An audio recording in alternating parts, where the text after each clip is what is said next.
Happy Sunday, puzzlers. We are back from Portland Jigsaw Masters here in Portland, Oregon. I am Elenia Cater, and I'm here back with my trusty co-commentator, Rob Shields. And we are so excited to bring you the duo finals. The energy in this place this morning is fire. It is. It's great. Yeah, I'm super excited. I got tingles going up and down my body. I'm excited. We have some great pairs matchups coming. It's going to be tight. It's going to be competitive. It's going to come down to the line. I'm really excited for us to get going on this. Yeah, so they're changing things up a bit this morning for the duo finals. So in the individual heats, they did 500-piece puzzles. And, well, you actually did a 500-piece puzzle as well. You competed in that. And with the 500-piece puzzles, we saw some really fast finishes. Yesterday, actually, in Heat 2 that you competed in, we saw those top three teams finish within 40 seconds of each other. I was so bummed that I only saw that when I looked at the score sheet later. I would love to have been a fly on the wall rather than a fly under the foot of that puzzle. But yeah, it was a really, really exciting heat to watch.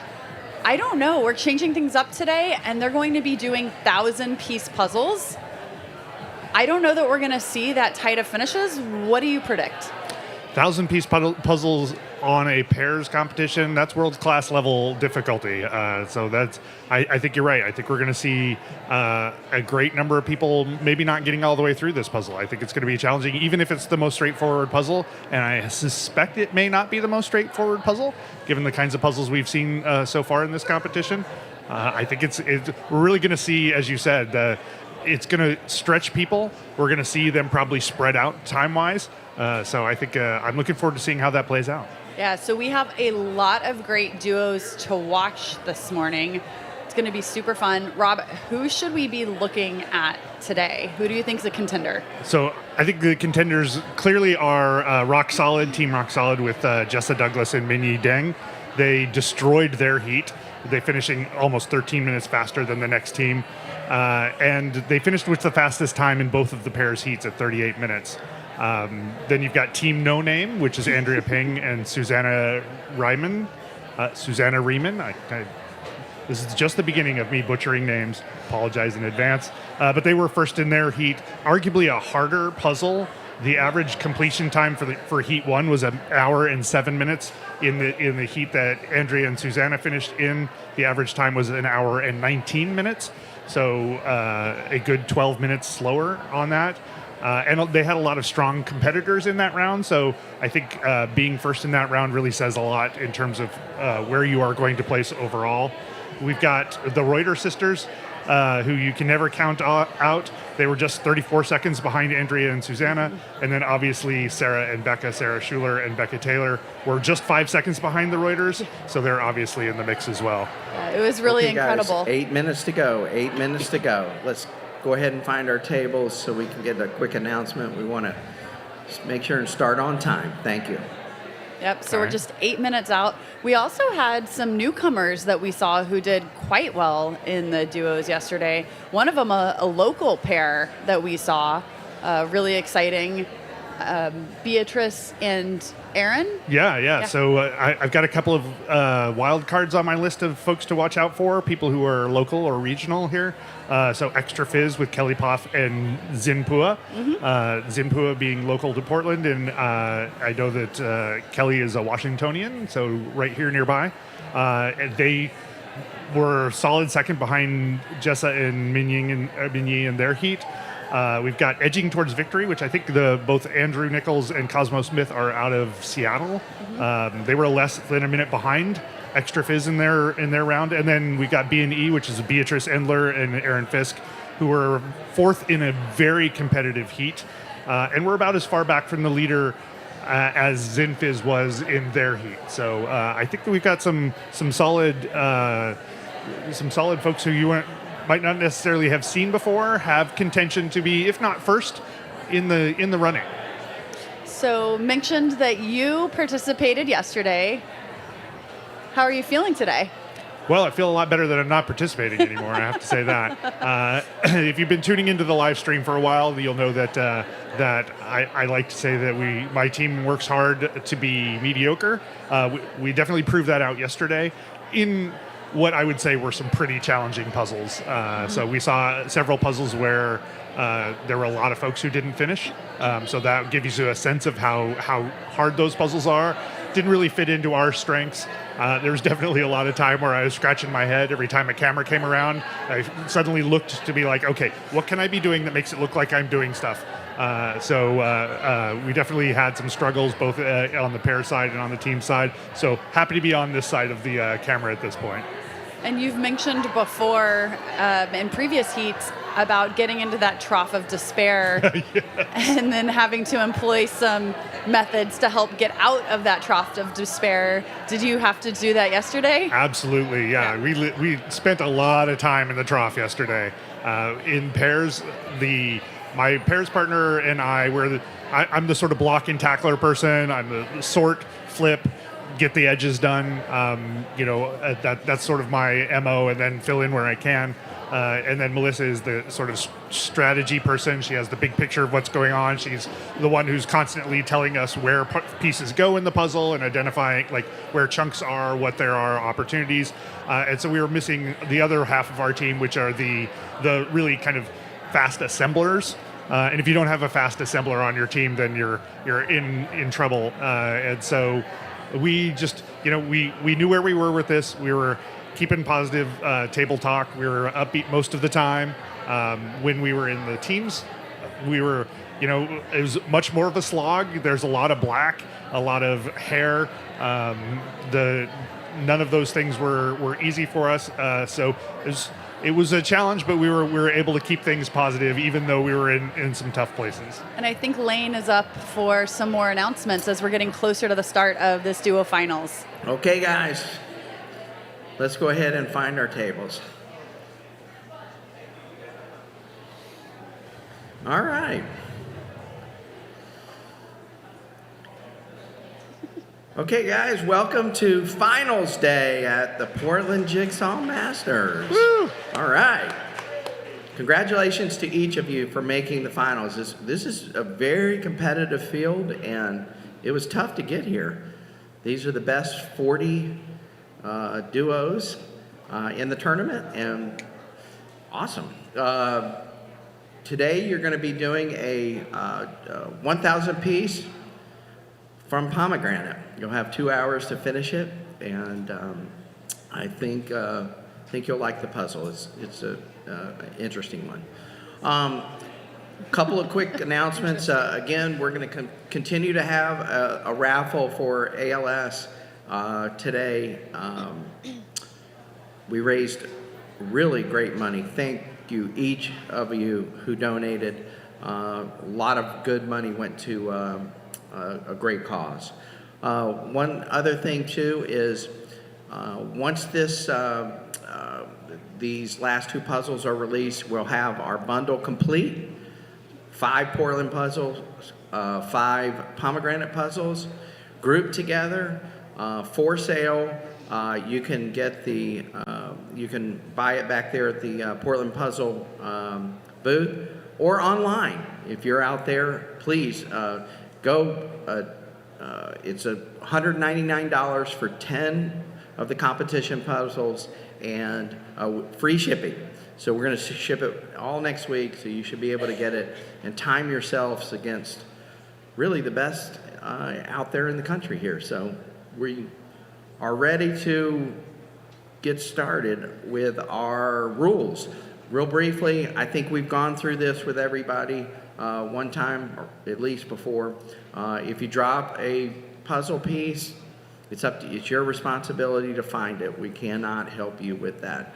If you get to the end and you have not completed the puzzle, you need to raise your hand.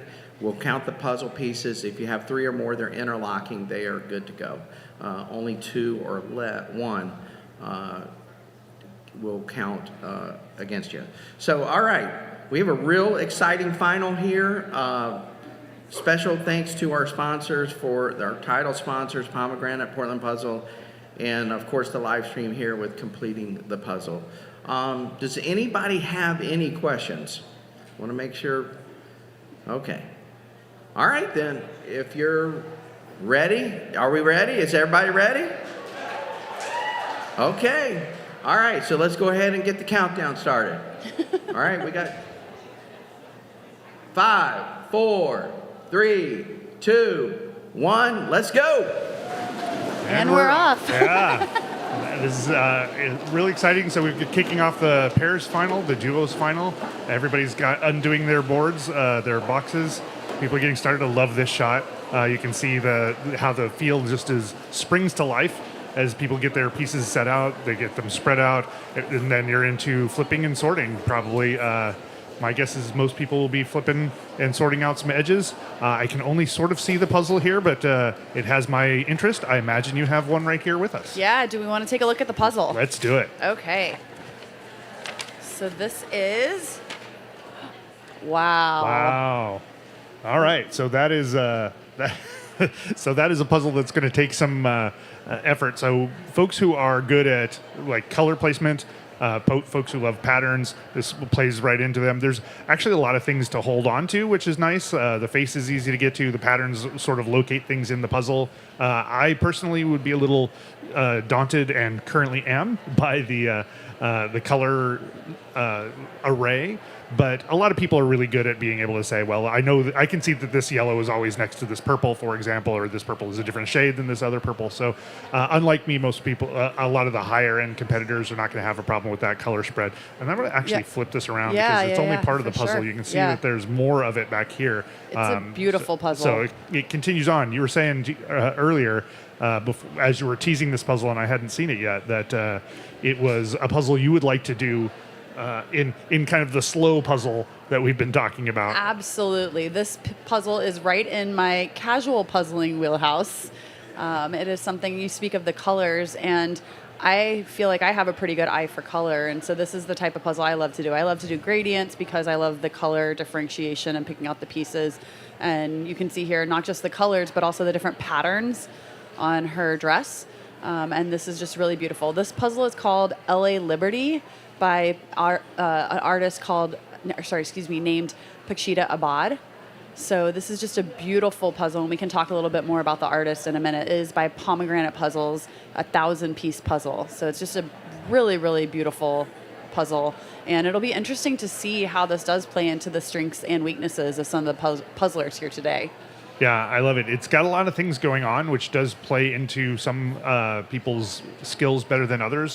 Some people like large blocks of color. I know I was talking with Susanna yesterday, and she was indicating that that's sort of her jam. But I know folks like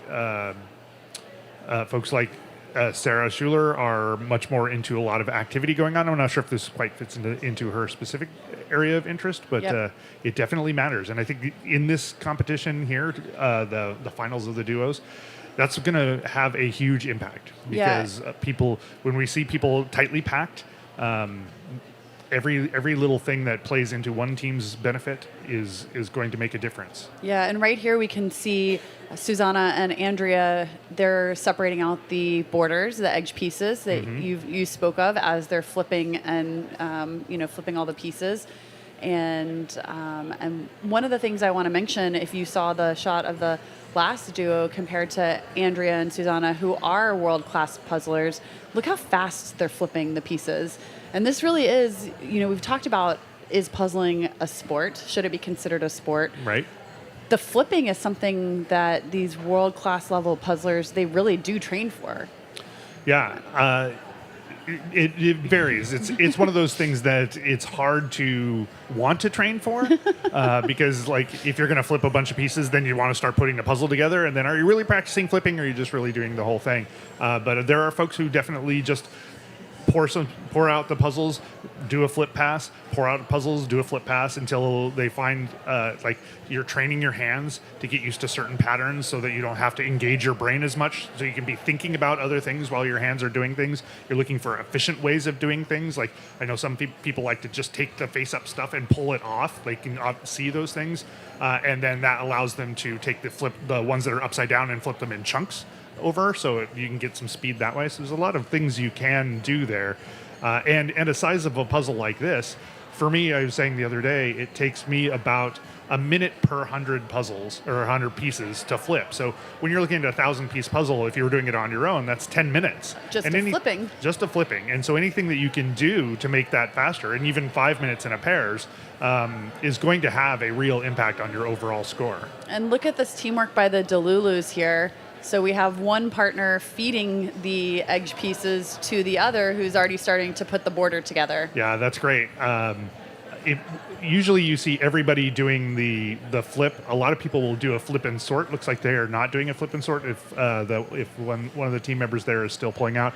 But maybe they did do a flip and sort. And flip and sort is just you're flipping out and sorting at the same time. Usually you're sorting out the edges, but sometimes you might sort out major features. It's hard. It can be hard to flip and sort at the same time because you're using your brain for two different things, and that can slow down both. I know that in experiments with myself, I found that if I am flipping and sorting simultaneously and it's not the edge, but I'm flipping a color, it slows the process of both of those things way down. So usually you see some flipping and sorting, and then probably what the other person was doing was when you do a flip and sort, often it's a rough sort. Like you're not looking to get absolutely and that's true of most of the time when you're gathering pieces together. You're not looking to get 100% of them there. You're just looking to get a good rough pass. So often when you flip and sort out the edges, there's still a bunch of edges left, like probably a handful left in the piles. And so if somebody's going to actually do a sort after that, they're going to find some other edge pieces and bring them over. So maybe that was what we were seeing there too. Yeah, you see we're 6 minutes in here, and there's still some flipping going on. Yeah, and you can see that a 1,000-piece puzzle is no joke in terms of just the amount of space that it takes up on the table. And that is, like you see that there's half the table taken up right there, yep. And there's still a big pile right there in the middle. And managing that pile is making sure that everything is laid out flat. There's not things on top of each other. That can become a point of kind of table management. You have to just make sure that you're not getting in your own way.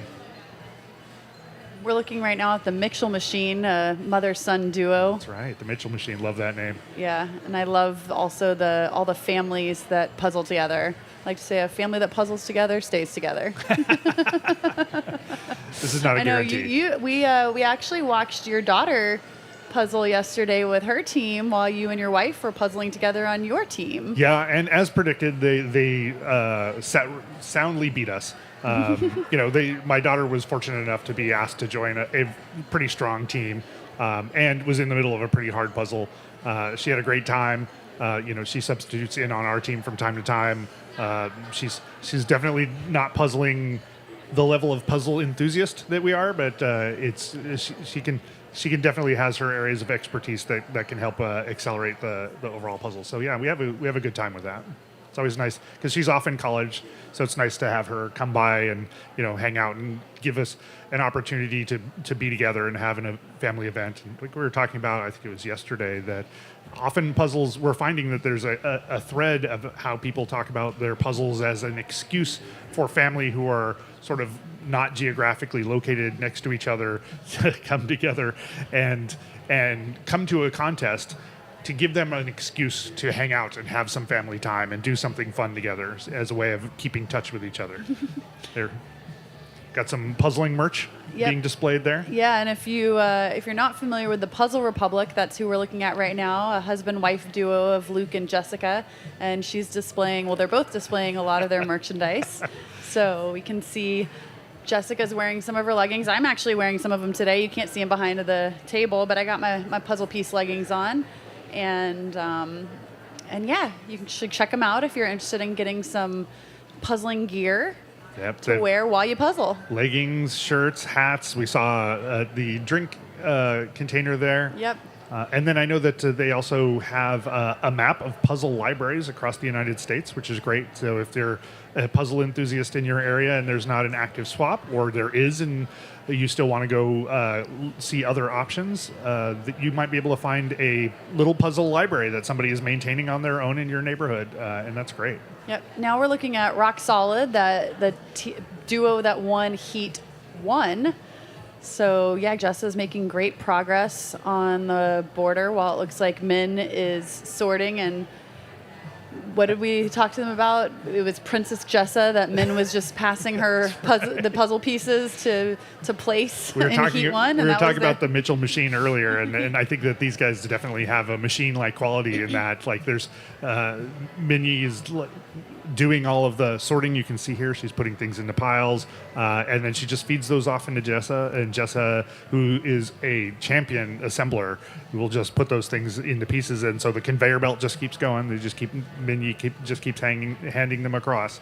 I have to say, looking at the border is actually really intriguing for me. As I'm not going to say border specialist, because that's sort of like saying you're a specialist at getting to the starting line of a track event. It is important. And people need to have that skill, but it's not like the hardest skill in the world, which is why I excel at it. But this is actually a border I would love to do. I may not want to do the rest of the puzzle, but the borders, you can see it's got well-defined color patterns around it. And so you're often going to find a color, like a 2-color match. So you're like a yellow, well, this yellow and then falls into this red, and then this red has this purple in it. So they sort of lead one into the other. Yep. And that can be a very satisfying way of doing it. Unlike some of the other puzzles we've seen where there's just like a dark edge all the way around or the same pattern all the way around, and you're not able to really use any extra information to figure out where a piece might go. Yeah, and one thing that I think is so interesting too, talking to a lot of these duos and the teams yesterday, it's their first time puzzling together for many of them, but they seem to have communicated really well, and they figured out something that works for them, and it's definitely working. Yeah, we've come in a couple of days in a row where when we come in, people are already practicing. They've got a puzzle laid out, and I've asked a couple of them, like, what's going on? And they're like, well, this is the first time we've ever puzzled together. We thought we'd actually try it before the competition began. So it's great. It's great to see people come together. I know that, for example, on the Minty Fizz, the Extra Fizz puzzle, like Zin and Kelly just got together a couple of days ago. And so they're performing extremely well. So it's great to see folks find a partner or a team to join. And that's often the case if there's a competition in your area. Even if you're going alone to like a team or a pairs, often other folks are going alone, or they're one short, or somebody didn't show up. And so it's pretty common to join a puzzle, a team or a pair at the last minute. Then we've got completing the puzzle here, Brian, who was on the live stream yesterday, representing. My business partner and my husband. As I was saying yesterday, that my partner in puzzles and partner in life. That's Brian for you. And I think we are going to talk to Andrew. He is one of the main organizers of this amazing event, and also the son of Lane. And I am. Yeah. Yeah. So you may have heard Lane a little bit a while ago kicking off the event, but he and Lane together have put together this amazing event. They like to joke that they've never thrown a birthday party before, but that's not quite true, because you have been doing a lot of speed puzzling events in the Portland area for a little while now. So can you tell us a little bit, you'll have to get really close to the mic, but can you tell us a little bit about how you all started, really growing the speed puzzling community here in Portland? Yeah, so probably a little over 6 months ago, we started running some weekly speed puzzling events in our manufacturing facility, Portland Puzzle Company. We have a pretty large facility, and half of it we could use to set up some tables and bring people in to do some community speed puzzling. That's kind of how it started, just having an event or a space for people to come do some puzzling.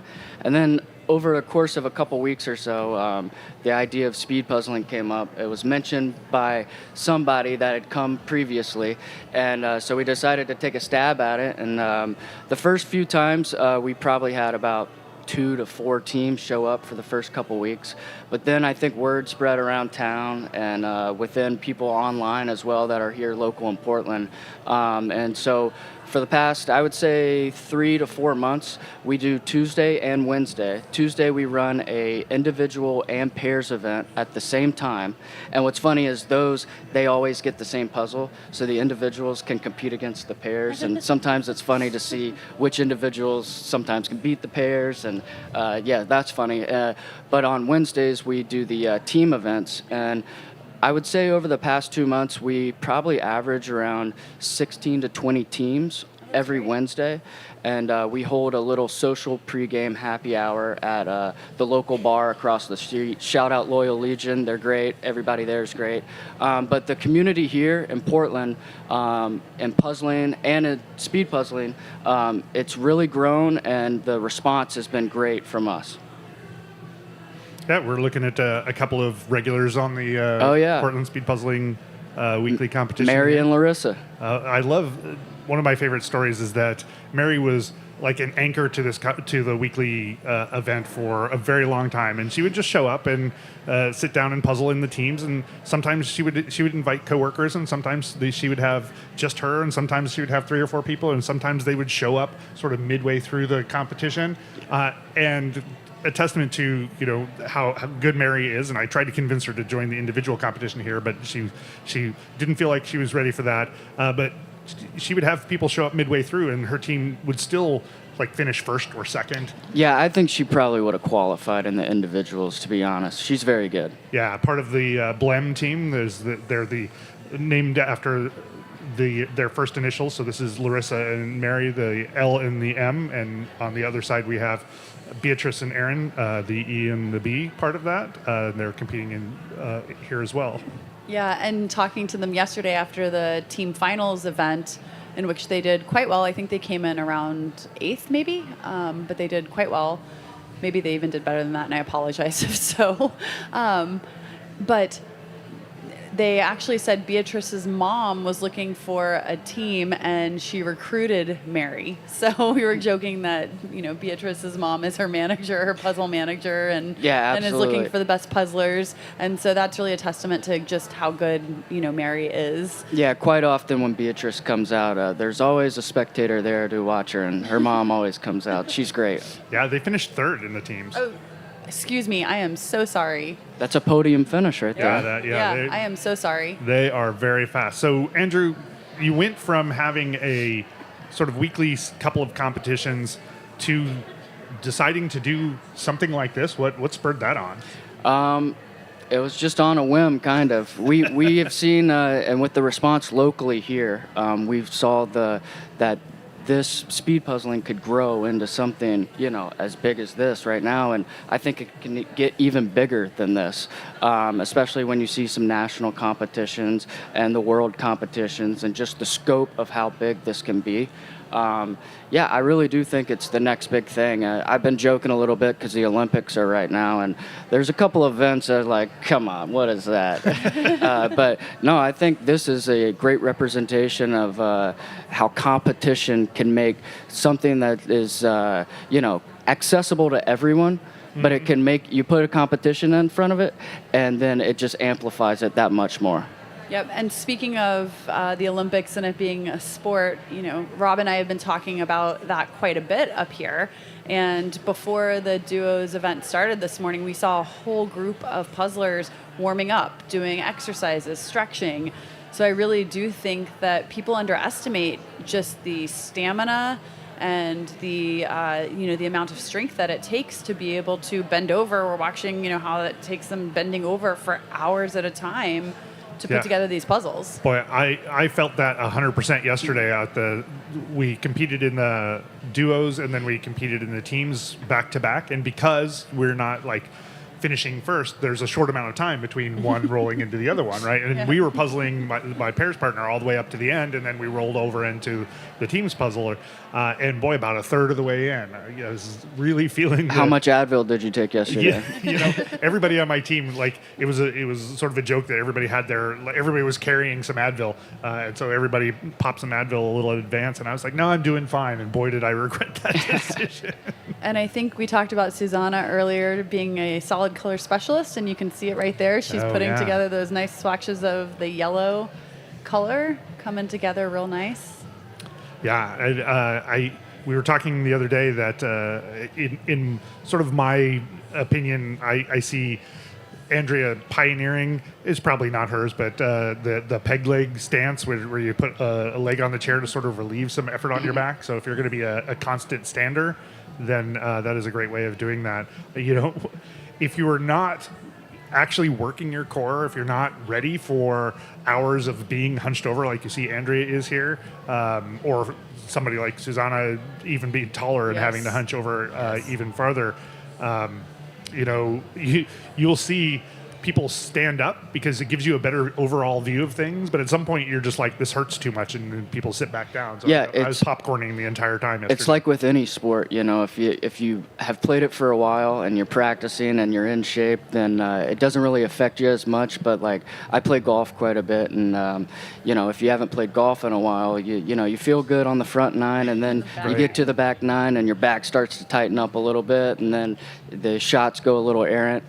So yeah, definitely in the back half of this competition, the last hour, if you're not prepared for it, you're going to be feeling it afterwards. Yeah, for sure. Andrew, do you want to tell anyone who may be watching and is not as familiar with Portland Puzzles a little bit about Portland Puzzles? Yeah, so Portland Puzzle Company, we're actually a manufacturer, so we make all the puzzles right here in downtown Portland in the Central East Side. You can walk in our shop, you can see how we do it, but we partner with a lot of local artists and photographers, and it's really fun to see like their artwork and being able to transform it into a puzzle. And so yeah, that's a lot of the core of our business is local artists, photographers, but we do completely custom puzzles during Christmas time. That's always a big Sure. thing. Custom puzzles are a great gift. Great gift. So if you are running out of ideas, get your mom a puzzle, get your dad a puzzle. I'm sure they're gonna love it. Yep. And I think it was super fun too because yesterday we were able to speak with a couple of the artists that you all used for the puzzles in the competition who were actually here, they're local artists. And one of them who we spoke to, Vicky Porter, yesterday morning, she actually created the piece of art specifically for puzzling. She wanted to make a work of art that could be created as a puzzle. And that was super fun to hear. Yeah, it's kind of interesting. Because we're a manufacturer, we can kind of take a little step back and focus the image to puzzling rather than just having an image and then creating it into a puzzle, which Right. a majority of artwork is kind of like that. It's just kind of how it's been. But we can be selective, especially with the speed puzzles that we do. We can be selective and pick the right image for the right contest. And I think for us, that's a big advantage to what we do and how we can implement it further. Yeah, and it was interesting too to hear from Kelsey Sweet. She actually was the artist for the 300-piece puzzle that was part of the team finals. And you maybe didn't hear this, Rob, because you were puzzling it. But the image that was on there was actually an image. It was a piece of art that she had already created. But then when it was being made into the puzzle, she modified it to make it an even better puzzle to do. Oh, interesting. Yeah, so when she was thinking about how do we want this to be a great puzzle, she took the piece of art. It's a digital piece of art that she created, and then she changed it up a little bit just to make it an even better puzzle. Yeah, and I think that one was a just great representation of Portland with the City of Roses, the Yeah. mountain in the background. It was Oh, yeah, a that great was piece. That was a great one to do. It was as a hobby speed puzzleist. It was nice to have that 300 as sort of a palate cleanser because you could get there and knock it out. It was a beautiful puzzle. It had nicely defined areas. The roses, there was a bunch of roses kind of across the bottom, which are a little bit of a challenge. But I was amused that me being the edge person on our team, I'd gotten the edge up and running and all complete, and I was very proud of that. And just about the time I put the last edge piece in, I heard Sarah Schuler's team finish the puzzle. I think they finished that puzzle in 8 minutes. Yeah, 8 minutes. It was incredible. So, But everybody in the teams, they did all finish the 300-piece puzzle. Yes. So everybody went home, I hope, feeling accomplished. Yeah. So it's not on your screen right now, but actually Kelly and Jen are making really nice progress. A little bit of a, I don't want to say a sleeper team because they're great puzzlers, and we talked about them at the beginning as one to watch, but they're making really nice progress as well. Look at that. yeah, no, they're doing a great job. Yeah. It's interesting how much of the, just looking across the screens at various things, how much of the yellow stripes people have filled in. There's sort of a bias towards the yellow. Obviously, it's eye-catching. So you see those kind of inward yellow rays. You see those being more filled out in people's puzzles than other things. And then you can see, they're often we're seeing piles like Kelly's got in front of her are sorted by pattern. And so they're pulling those together, and those are great because if you get enough of them together, then you're doing a little mini puzzle, right? You've broken this big, Yep. daunting 1,000-piece puzzle into, several dozen, 10, 20 size piece puzzles, and that can be very satisfying if you can find enough of those pieces to go together. If you've Yep. got the eye to pick them out. So, Andrew, I know you put on all the material for this event, first annual. Do you see doing another one next year? Yeah, absolutely. Yeah. We're nothing's on the books as of right now, but I can definitely tell you that we're gonna do it next year. And I think it can just be even bigger than it was this year. I mean, it's been a great response. Everybody here that I've talked to has had a really fun time, and I think next year we can make it even bigger and even better than this year. Yeah, I mean, all the feedback we've heard from the attendees here has been just 100% positive. So fantastic. This venue is great. The lighting is good. There's great spacing. I mean, it's just been a really, really positive. So well done to you and Lane, and also Pomegranate Puzzles, the other title sponsor, who I know has done a great job with their design team. Did all the branding and a lot of the materials. Looks really great. But they, y'all did such a fantastic job for this being your first event. Yeah, and the stream here has been fantastic as thanks. well. Yeah, but if you're watching at home or you're not in Portland, you can see it on the screen and everything looks great. But the event actually in here, if you are able to come and watch it here, the space is incredible, and it's just so high tech. Everything's done so well, and then you can see all the puzzlers on the floor. They're all having fun. Shout out to Avenue Portland, the venue here. They've done a great job. It's a great space.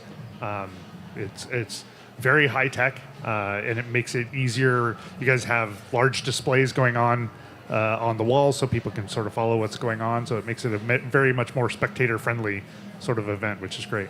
Yeah, and if you are in the Portland area and you want to come on down, come on down. You can go to portlandjigsawmasters.com and .org. Sorry. I think it redirects. Okay, portlandjigsawmasters.org, and you can find information on the location and come join us. And the individual finals will be taking place at 12:30 Pacific time, so there's still time if you want to come join for that event. Should be super fun too, and we will also be live streaming that event if you are unable to join live in person. Yeah, I'm looking forward to the individuals. You guys got an over/under on what the time's going to be? Oh, without seeing the puzzle yet? For the individuals, not yet. I'm thinking that the fastest we might see this one finish is an hour 40. This This 1,000 piece? This 1,000 piece, yeah. Interesting. That's my current guess. I'll take the under. I'll take the under Yeah, as well. no, I I think think you're it might right. go. I think it's going to go a little faster than that. I'm realizing I did a math thing wrong. I think we're going to look at 70 minutes. If I'm No, doing my you math can't right. take it back now. I know, right? Well, I have been nothing if not consistently wrong about my time guesses here. So, I mean, Andrea and Susanna here they're rocking and rolling. So. yeah, 83 minutes. That's what so somewhere between 50 and 83 minutes is my guess as to where this shows up. If they're cruising along at 10 pieces a minute, which is aggressive for a puzzle this size, Yeah. then they should finish it in 100 minutes. And if they're going probably at a more reasonable pace, then I think that they're probably something like 6 pieces a minute. Then we're going to look in the hour 20-ish range. Do you think that once they get into the inside, it's going to start progressively getting easier because the colors Yes. start come together And a little bit? there's so much pattern in there. I think it'll go to. I mean, that would be my guess. But you tell us, Rob. You are the speed puzzler. I'm the expert, as you can obviously tell. This does look like there's no big areas of solid color. There's not a lot of color distribution. So as you're kind of working your way towards the center, I think it does become clearer as you get towards it. The patterns become like there are just fewer of them to find. So I think that we've talked about sort of ending in a slog versus ending in a flourish, right? Ending in a flourish is when like the last pieces come together really rapidly, Right. and that's always energizing. Whereas sometimes in some puzzles, the last pieces are the hardest pieces because that's why they're last. This does seem like it could end in a Oh, flourish. yeah, and here we see Sarah and Becca. They're actually kind of starting in the middle, and it seems to be going together really quickly. Yeah, like I said earlier, I find those color stripes intimidating, so good to see that other folks are not just obviously charging through those. When you mentioned that Sarah likes a lot of busyness, a lot of detail, and so you can see that she was gravitating towards all of that design and detail on the dress. Yeah, it's not clear to me yet whether busyness translates into a lot of patterns. It definitely seems like those would be overlapped, right? But sometimes a busy puzzle is something like a jumble with a lot of characters or a lot Sure. of things going on, and those are in some ways they're sort of fun because there's usually a story going on, but they're also there are a lot more opportunities to find where a specific piece goes. So I have no doubt Sarah is a champ all the way across the board. So I'm not thinking that a subtlety between a jumble and some patterns is going to slow her down much. But I'm not sure. We'll have to ask her whether those are equivalent in her mind or not. So Andrew, I know you had to choose the puzzles for this competition, which is always incredibly challenging because one person's hard is another person's easy. So can you kind of talk through how you go about choosing puzzles for a speed puzzle competition? Yeah, it's always a shot in the dark. I mean, for me, I don't get the time to puzzle as much as I would like to, so I haven't been able to do all of these puzzles and kind of scope it, and I'm also not very good, so maybe my puzzling capabilities wouldn't translate well to what this is. But I've had enough experience, like I said, doing the events the last 6 weeks. There's been a couple events where I feel like people want to take a swing at me because it's so hard. Yesterday's team finals, 1,000 Yeah, that piece, was maybe? one. I remember a couple weeks ago we had one that was an ocean flower. It was like a sea anemone, and it was a very busy puzzle. I think remember Rob that knows puzzle. that one. It was only a 500-piece puzzle, but in our weekly event, nobody finished it, and Oh, we wow. had 2 hours.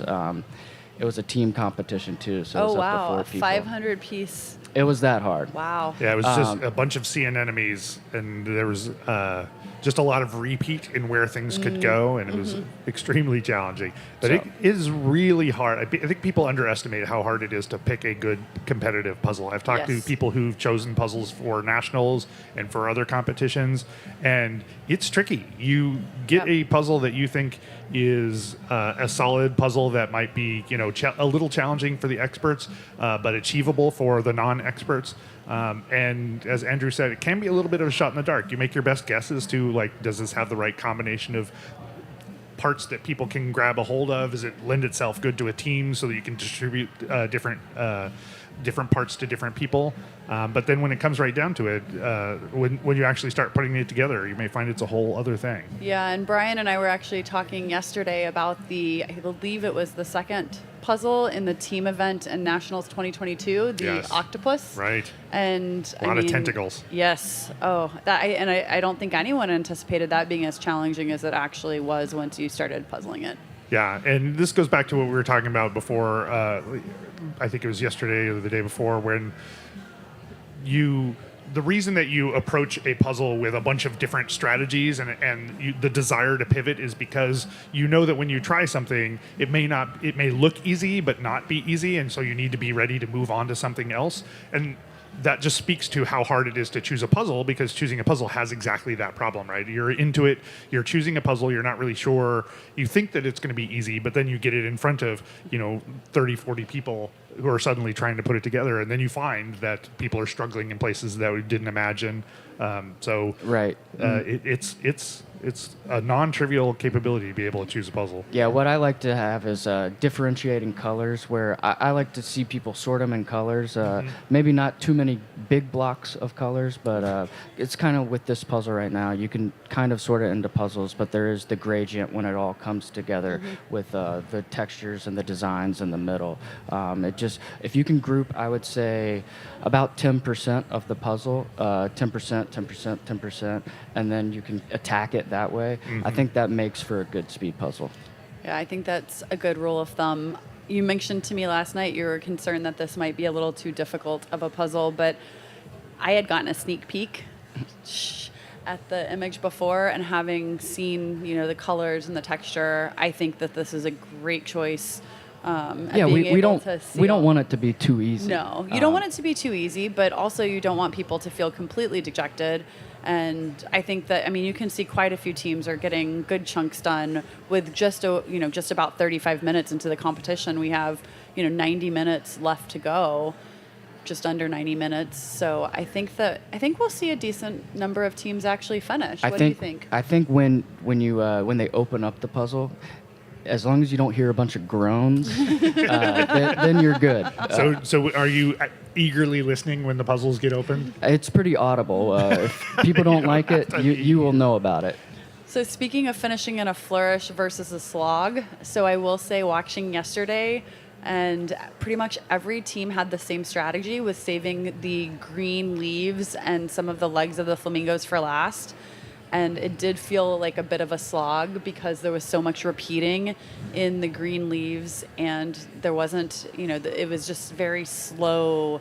Where does this piece go? And people were having to shape sort to make it work and happen. And I don't think we'll see that today. I don't know. I could be wrong, but I think it's going to be more of a flourish to finish this puzzle. It does feel like that will be the case. Yeah. Fingers crossed. Trees and forests are always, Yes. if it's a photograph or if it's an illustration, trees and forests are always tough. Yes. Or fur.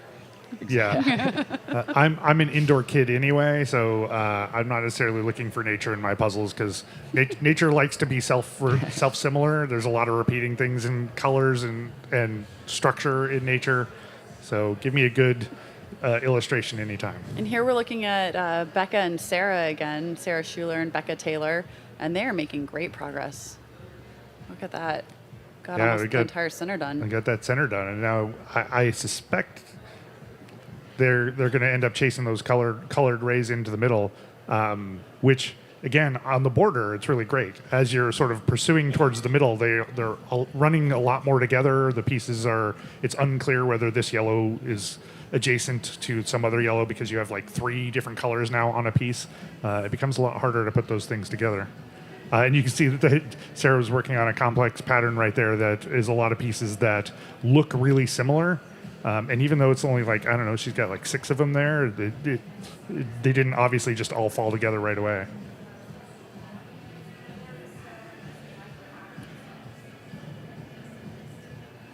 Looking across these duos, I mean, everyone seems to be making pretty great progress. People do have different strategies, so some are gravitating towards those textures while others are doing the rays of color coming in and out.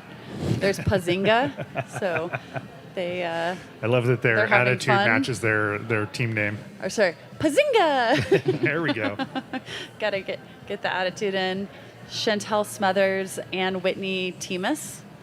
So they have a fun team name or duo name, and they're making nice progress as well. And they have the Andrew, matching shirts. Yeah. Did we already talk about how Portland Puzzles came to be? Like how you guys got into making puzzles in the beginning? No, it's kind of a funny story. We started probably about now 3.5 years ago during the pandemic. It's a good time to start a business. Yeah, absolutely. When everybody's stuck at home. That's kind of how it originated. We were in the beer coaster printing industry, and once COVID hit, a lot of bars and restaurants were forced to close down, unfortunately. Right. And that basically meant that we couldn't go and sell beer coasters. So we were in a building with a lady that had a wallpaper company up in the front of our building. And she came back to us because she knew we had printing equipment. We had, a lot of different printers. And she goes, "Hey, have you guys ever thought about doing puzzles? My husband and I are stuck at home right now, and all we're doing is puzzles." And we're like, we hadn't thought about it, but we have the equipment, or so we thought we had the equipment. So we did a couple test runs, and our 100-piece die that we first ordered. And the die is what you use to actually cut with. Yeah, exactly. Think about it as like basically a cookie cutter, but just very intricate.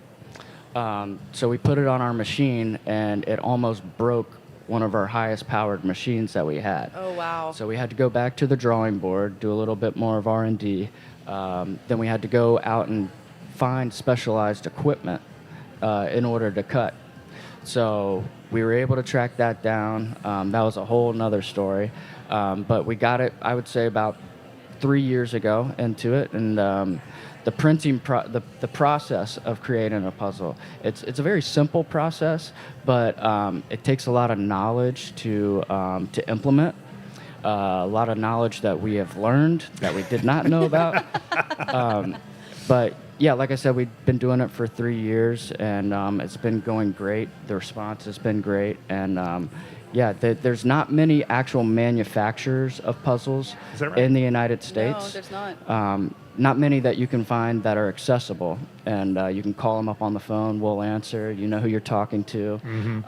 And what's fun about puzzles is everybody's got a different idea of how they can use puzzles to get their message out or their artwork out. Puzzles can be used for, you name it. It can be an artist that wants something of their artwork. We have corporate branding that want their stuff out there, gifts for their customers, and even team building activities. We've had a couple crazy ones where pieces don't necessarily go with each other, but it's a team building activity and they've got to figure it out. Just a lot of different implementations of what you can do, and that's what I really love about being in this business is, first of all, everybody that I meet is very nice. And I'm able to sell a product that people enjoy and that is fun for everyone. Yeah, for sure. So I'll plug and give people who may be watching just a couple of ideas. So a couple great things for custom puzzles, a couple of ideas.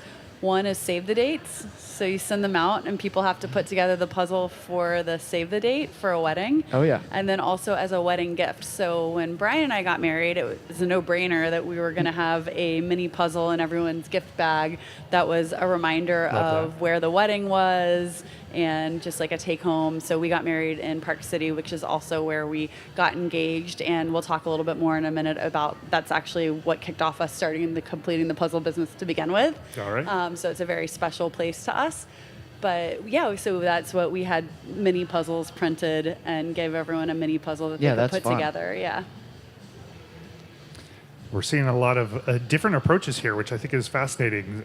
We were looking at the Reuters here, the Reuters sisters, Kathy and Jean, earlier, and they had really fleshed out the stripe section of things. Earlier, we saw Sarah and Becca with the middle pattern section done. And here we're looking at Andrea and Susanna, and they're they have wide coverage all over the place. They've got some patterns, some stripes. They're not focused in any one particular area. So it's fascinating that this particular puzzle is driving pretty different strategies from the leading contenders, because we have seen on a lot of the other puzzles in the heats, people doing largely the same thing because there's an obvious direction to go. This one less so, which I find fascinating. So looking at these duos so far, do you have any sense of who might be leading the pack? They all look kind of similar but different as far as completion of the puzzle so far. Yeah, I mean, I think the Reuters, they look like a more impressively complete puzzle. I think that we haven't seen Sarah and Becca in a while, so I suspect that they're probably similarly looking complete from the middle outwards. I think it's hard to say. We also haven't seen Rock Solid in a little while, so I'm a little curious of what kind of progress they're making. Yeah. This is the mother-daughter team. I did confirm that that this is was it Sarah and I forget. Look real quick. But I did confirm that the younger person was in fact the youth finalist or youth champion at the Northwest. Sarah Gelke? Yeah. Yeah, and she's got that face put together. I think that's actually the first face we've seen put together. Sarah and Deanna. There we go. I just wanted to make sure I got everybody proper credit there. Yeah, it's weird. The faces sometimes, like, we're used to seeing faces. Humans are sort of hardwired to see faces, so faces can come together pretty easily. But once you cut a face into a bunch of different parts, if it doesn't have a tone that stands out different from everything else, faces actually can be more challenging than you would think to put together. Yes. So I can see Sarah and Becca on our screen. You can't see it on your screen right now. Oh, there we go. Yeah, they're making some pretty good progress too. Yeah. But they do have those, it looks like solid rays that might be not their strength. I'm not sure. Right. So, like, if we were able to immediately flip over to the Reuter sisters, you'd see almost an inverted pattern here, I think, is that they've got most of the rays done and still have some of the middle left to do. Yeah. Yeah. Yeah. You can see Sarah piling up pieces in her hand that she's then going to go in and work. That's right. Yeah. And one of the things that I do periodically, and I'm finding it is it's a useful strategy. One of the things that I recalled yesterday as I was struggling to put pieces together is that if you're a less capable puzzler like myself, you end up having a lot of strategies, and maybe the advanced puzzlers don't have to have as many strategies because they're as good at discerning just pattern and color and that sort of thing and knowing right where things go. But like I will often just scan through and just pick up anything that seems interesting. And have that in my hand and then try and place it, because often those interesting things find their ways to where they go faster than just trying to, like, if I've done whatever sorting I can, then I'm just off to picking up interesting pieces, and it actually works fairly well. And it actually looks like that is exactly what Sarah just did.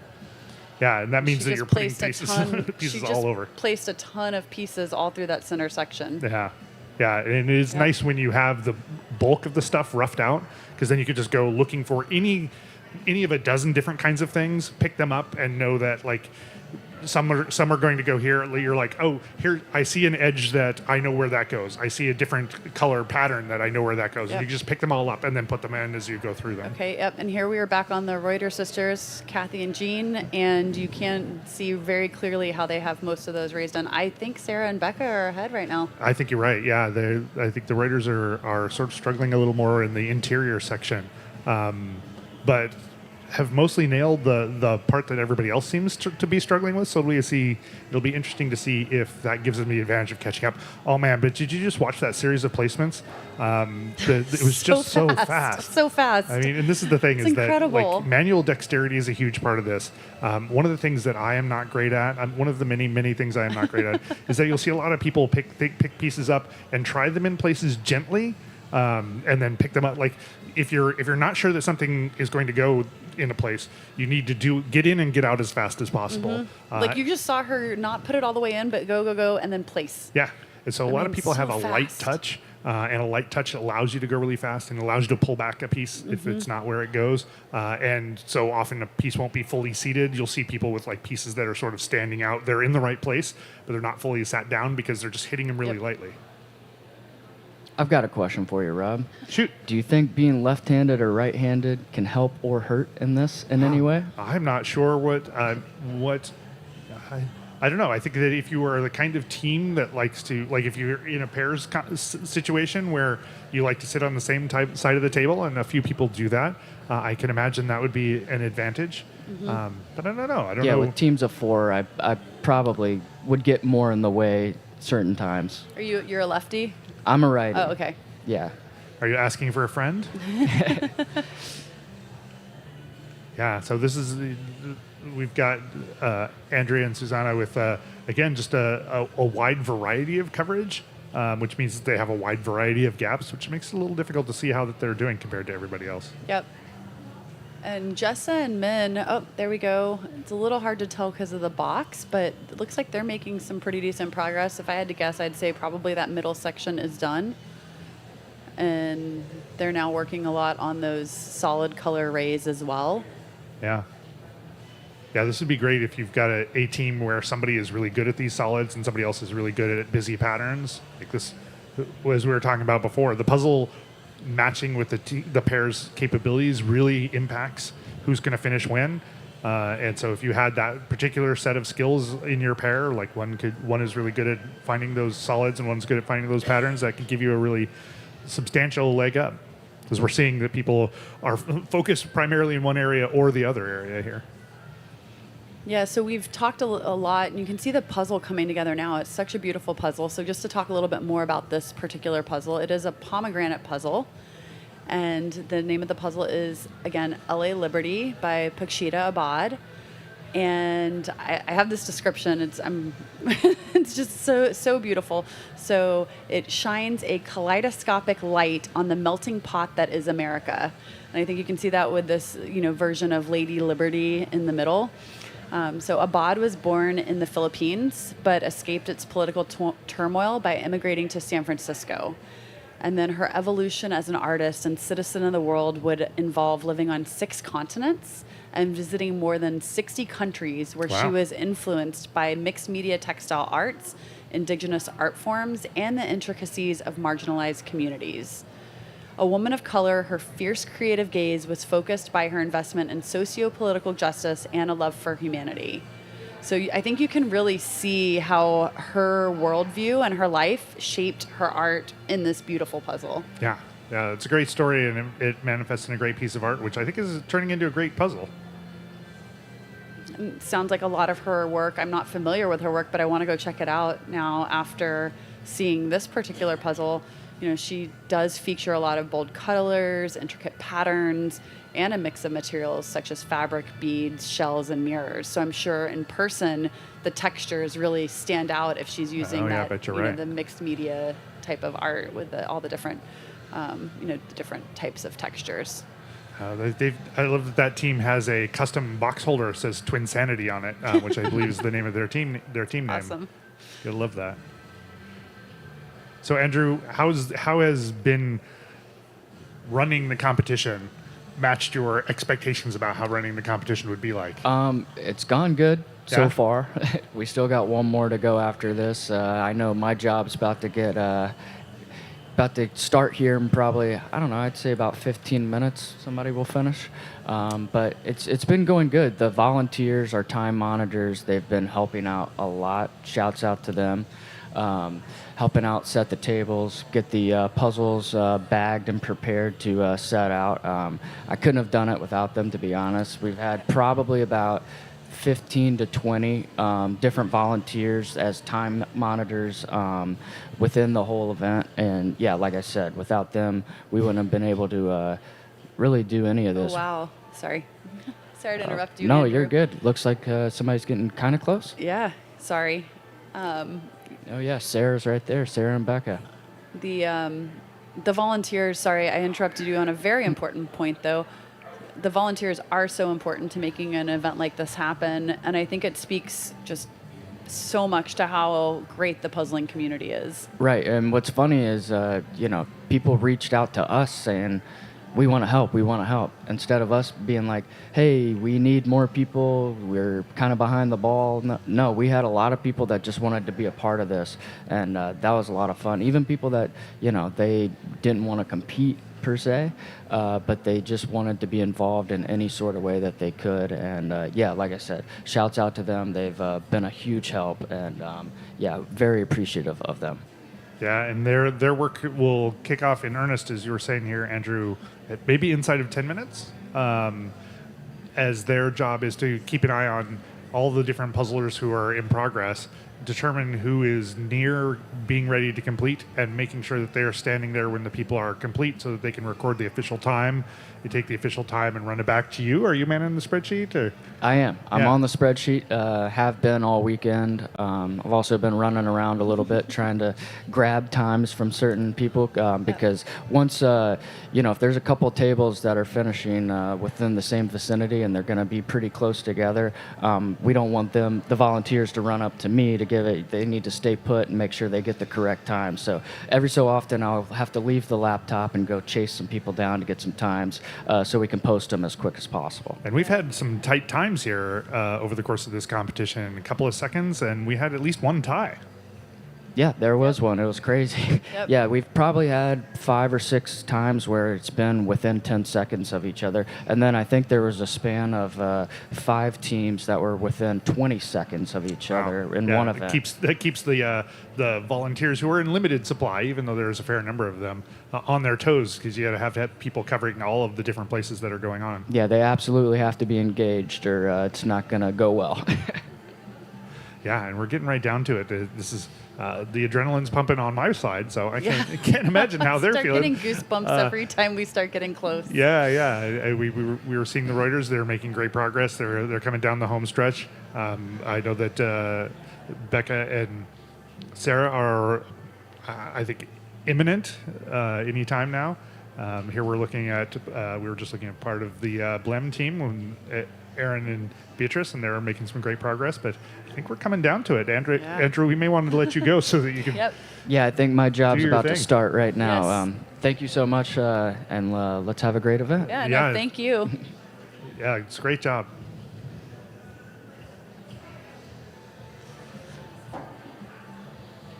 Okay, now we're at the point where you and I get mesmerized by people I know. moving fast Just here. Watching them place the puzzles, Yeah. the pieces. You see, there's a lot of like purple stripes. I see a lot of kind of violety purple stripes, like all that need filled. And so now you're like, okay, well, which color purple is this? Yes. Is it the shade that goes over here or the shade that goes over there? I do see some light blue and some other colors that are standing out, though. So I'm like, oh, take those. You know, Yeah. what do we call them? Armchair puzzlers up here. That's right, armchair So, puzzlers. Yeah. Okay, and here's Susanna and Andrea. They're making nice progress as well. Yeah, they But got I a ways really to go, think though, I think still. Becca and Sarah are going to take this one home. Yeah, it's interesting because I would have bet my money probably on this pairing because Andrea is an excellent individual competitor, but she's a perhaps even better pairs and teams competitor, and she tends to lean towards larger puzzles. Larger puzzles are in her wheelhouse. This has got a lot of things going on, so that may not be quite as strong for her.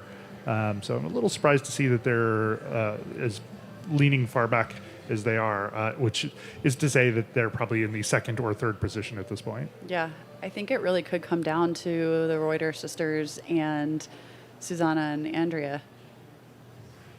Yeah, probably for second at this point. Yes, Yeah. sorry, for second, yes. Yeah. So Becca and Sarah, can't see, it looks like they maybe have 30 pieces left to go. Maybe, yeah. And you saw one of the Maybe Reuters less. pick up just a big section and put it into place of the faces, and that is very satisfying. That is colloquially known as the Maryland method, where you pick up like a big chunk, one on each side, like pulling the two pieces out, like pulling the edge pieces of a section out away from each other, so that all the pieces sort of get locked together, and you can lift them up all in one and move them over. It's a technique that is one of those things that's obvious in retrospect, but before it was really well, plenty of people had discovered it, but before that, people were just using like pieces of paper to move big chunks. Here we are coming right down to the end. 5 And this is where you pieces. just grab some pieces and there's not a lot of places for them to go. There they go. 56 minutes, 19 seconds. That is great. Nice job. Great job. That was so great. Yeah, and they made it look easy. They really did. I think that, if you were inspired by doing this and you're like, well, this isn't so hard, Try get yourself a 100-piece puzzle or something thereabouts and try and put together that puzzle in 10 minutes. That'll get you about 10 pieces per minute, and you will find out really quickly how hard it is to do 10 pieces per minute. And that's where world-class puzzlers typically start, especially at the individual level. They go up as fast as like 15 pieces a minute. Wow. So if you're and that counts like opening a bag that has the puzzle in it, getting into the puzzle, putting the pieces out, flipping and sorting. So it's not just putting it all together. These people are flying when you see them put together a puzzle this fast. Yeah. I think the Reuter sisters are going to take second, It does look that way. Yeah, they're Yeah. coming right down to it as well. and they're really flying now. Yeah, like I said, this is the point where it's any piece you pick up is probably going to have a home. Because there's just so many patterns and textures going on, so Yep. many different colors, that if you just pick up a piece, you can probably figure out pretty quickly where it's going to go, as opposed to like some of the other things we've seen where there's just large areas of darkness and it's unclear. It's like any piece you pick up is going to be black, and it's going to go into a black space. Yeah, but just look how fast they go. So fast. And even as a casual puzzler, as an armchair amateur or speed puzzler, you do have those moments where things just sort of all fall into place, and they are very invigorating. You're like, piece. Like even in the middle of some of the stuff that we were doing yesterday, I'd have like 6 or 8 pieces in a row where I was picking up and putting them down. And you're like, yeah, okay, this is what it's like. This is what it must be like to be at the elite level all the time.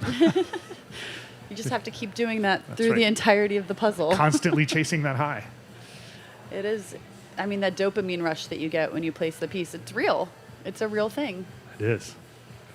And not to be underestimated how, like, there's just so many things going on that, like, I'm looking at there's a chunk of the face missing here, and I'm like, well, you should be able to find that chunk of the face, but there's just so much other noise competing with any particular puzzle piece you're trying to find that finding a color that's the same sort of tone, like part of those face pieces, doesn't actually stand out. You can see that they've got several of the parts of the face, which seems like an obvious place to go, still missing. Yep. And looks like the Reuter sisters have maybe 15 pieces left. Yeah. Yeah. Gonna go fast. They'll And you can see finish. they got their headphones in. Mm-hmm. Not everybody loves listening to other people's music. And any music. I'm always impressed by watching people who are working in pairs, less often teams, with headphones in, right? Mm-hmm. Like that means that they're probably not talking to each other all that much.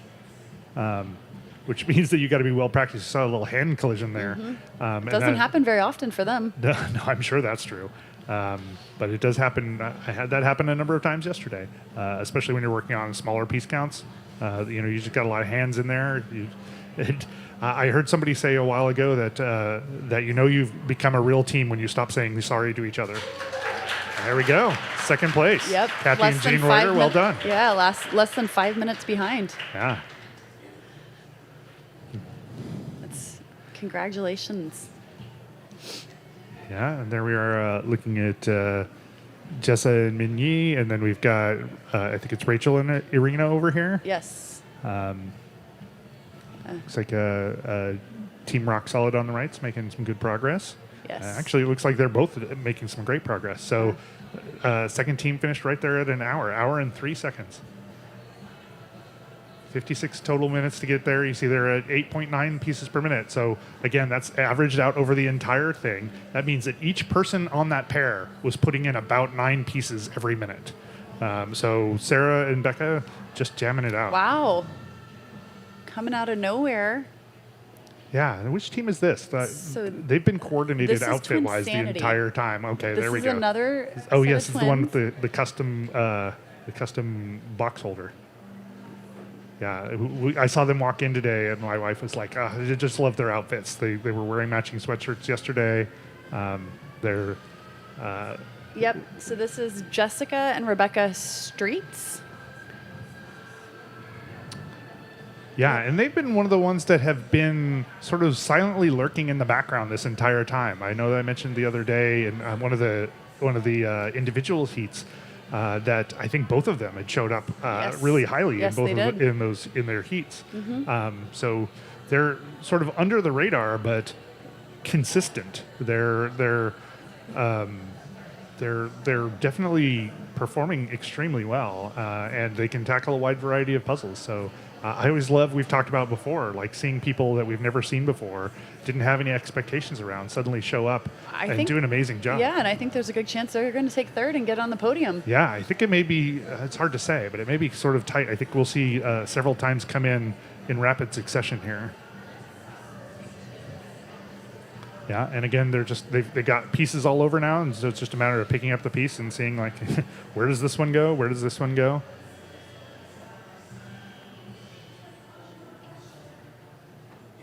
Yeah, and again, I find this very satisfying when you're So when you great to watch. just pick up a piece and like you know that it's going to go somewhere. It's just a matter of finding the right place for it real quick, as opposed to having to do a lot of like hunting or just jamming things in, stabbing at it, and making things go. Like most of these pieces are going to be pretty self-evident. Looks like they're missing one, and there they go. Great job. So about 2 minutes behind the third place. Solid finish. Well done. Great job. We'll have to talk to them and get to know them. We don't really know much about them. Yeah. Yeah. Oh. And here, let's see, we are looking at right now Piece, Piece, Piece by Sabrina Carpenter. You can see a little bit of the Reuter sisters. Happy they're finished, I think. And such a good feeling once you complete the puzzle. That's right. Speaking of completing the puzzle, is now a good time for us to jump in and for you to Sure. tell us a little bit more? You were doing some foreshadowing earlier about Yeah. how completing the puzzle got started. Why don't you tell us a little bit about that? Yeah, so it actually, Andrew mentioned their business getting started during COVID. Ours is also a COVID baby. Puzzling was a good place to have a COVID business start. It was. We were very fortunate, but it also, we had always been puzzlers, and me in particular with my family growing up. But ours started a little different because we were supposed to go on a trip to Park City for my birthday, which was in March of 2020. And like many other people, our trip got canceled. And so for my birthday, as a consolation prize instead of a vacation, I got a beautiful puzzle of Park City. That's because Brian knew I loved to puzzle. It was a dowdle puzzle, which, a dowdle does a lot of those destination puzzles. Mm-hmm. And when we were done with it, put it in our puzzle closet with all of the other puzzles that were stacking up and, taking up space. And I turned to Brian and said, well, here goes another puzzle that we're just putting in the closet and Right. we may or may not ever do again. It's a shame there's not a service to rent puzzles. And being the problem solution focused folks that you were, you're like, this is not just a problem, it's an opportunity. Yep, it's a problem that we think we could solve. So we started our business Completing the Puzzle, which is a puzzle rental subscription service. And there we see Susanna and Andrea. Nice job. Yeah, great job. So we started this business, and if you love to puzzle, but maybe you don't want to buy all the puzzles, and you maybe want to try a lot of different brands, you don't like having a lot of boxes piling up in your house, it's a great opportunity just to have puzzles sent to your home, and when you're done, you can send them right back to us, and you'll get another puzzle. Yeah, you don't have to manage where those puzzles go. You don't have to make space for them in your house. You don't have to find new homes for them or recycle them. You can just send it back in a delightful pouch, if I remember correctly. Yes. I actually, let's see, I have it with you? I have one. So, we are pretty committed to trying to eliminate a lot of waste, since that was kind of the idea behind starting it too. So we have this lovely reusable pouch, and so it comes in this. And when you're done, you just zip, put the puzzle back in, and then put your return. It comes with a prepaid return shipping label, so you just put that inside and send it back, and we'll send you another puzzle. And it's simple as that. Yep. It could not be more easy. I was saying yesterday, I was just sort of startled at how easy you guys have been able to make that with just like a zipper that you can ship. Yep. It's all impressive. And as I've said as well, I love the kind of delightful branding. Getting puzzles in the mail is Thanks. always Yeah. great. Having a little extra kind of lighthearted, upbeat, just joyful sort of packaging makes it all the more exciting. Yeah, and it's also a great opportunity. I think Andrew mentioned, there's not a lot of North American manufacturers. We do try to purchase mostly from North American and USA made puzzle brands. We really, really pay a lot of attention to the quality of the brands that we carry. We have almost 40 brands, a lot of smaller brands that a lot of people may have never even heard of. So we're trying to give focus to some of these smaller brands that are making really, really beautiful puzzles, but also may have a higher initial price point. And so people may be a little, scared to buy a more expensive puzzle that is from a brand they don't even know, but it gives them an opportunity to try that puzzle. We have over 1,300 unique puzzles in our catalog, so there really should be something for everyone. And also, you should never really run out of puzzles to do. I don't know, someone who does, 60 puzzles a month like Andrea may eventually go through all of our puzzles, but for most puzzlers out there, they won't run out. And we're constantly adding new puzzles to our catalog too. Yeah, and your huge catalog means that you can look for an artist that you like, or a type of art that you like, or a manufacturer that you like, and it gives you so many opportunities to find the puzzles that really speak to you. We're back looking at Rachel and Arena again. Yeah, they're focused up through the middle. They got the patterns down, and now they're mostly working the edge color rays. Yeah, and if anyone is interested in trying completing the puzzle for the first time, we have a special deal going on for Portland Jigsaw Masters, and you can scan the QR code that is on the screen, and it'll take you to a special deal to try us. So kind of a low barrier to entry to see if it's for you, too. So, Rob, I have really enjoyed talking to you throughout the past couple of days. You are so knowledgeable about speed puzzling. How did you get so knowledgeable? Well, I've enjoyed talking with you as well. As I continually say, I could not have done, this is my first time doing this. I could not have done it anywhere as well as maybe whatever you think I've done it. I'm only doing it this well because you've been such a great co-host for this. But I am just a passionate jigsaw puzzler. My wife and I discovered that speed puzzling existed about a month before the 2022 national competition, and we were like, well, we like puzzles. Let's give it a shot. We're not necessarily avid jigsaw puzzlers before that. Like, we jigsaw puzzles. We did that as a family event, as lots of people do. And just sort of, we went off to nationals, and just the two of us as pairs. We did fine. We didn't do amazing. And we somehow just got hooked anyway. The community is amazing. The people are amazing. It's always great to see people performing at the top of their game. And I decided that I wanted to talk to the people who were involved in this and sort of be adjacent to fame, I guess, but also learn from folks who are doing their best in the world. How did they get to be the best in the world? What was their journey to get there? And how do they stay being the best at the world? What kinds of practices do they do? What does every step of the way look like for them? How do they open a box? Do they have a strategy around dividing up a puzzle for a team? Do they have a strategy around puzzle selection? Because sometimes you get to do that. So I've just been talking to people, and the puzzle community is gracious.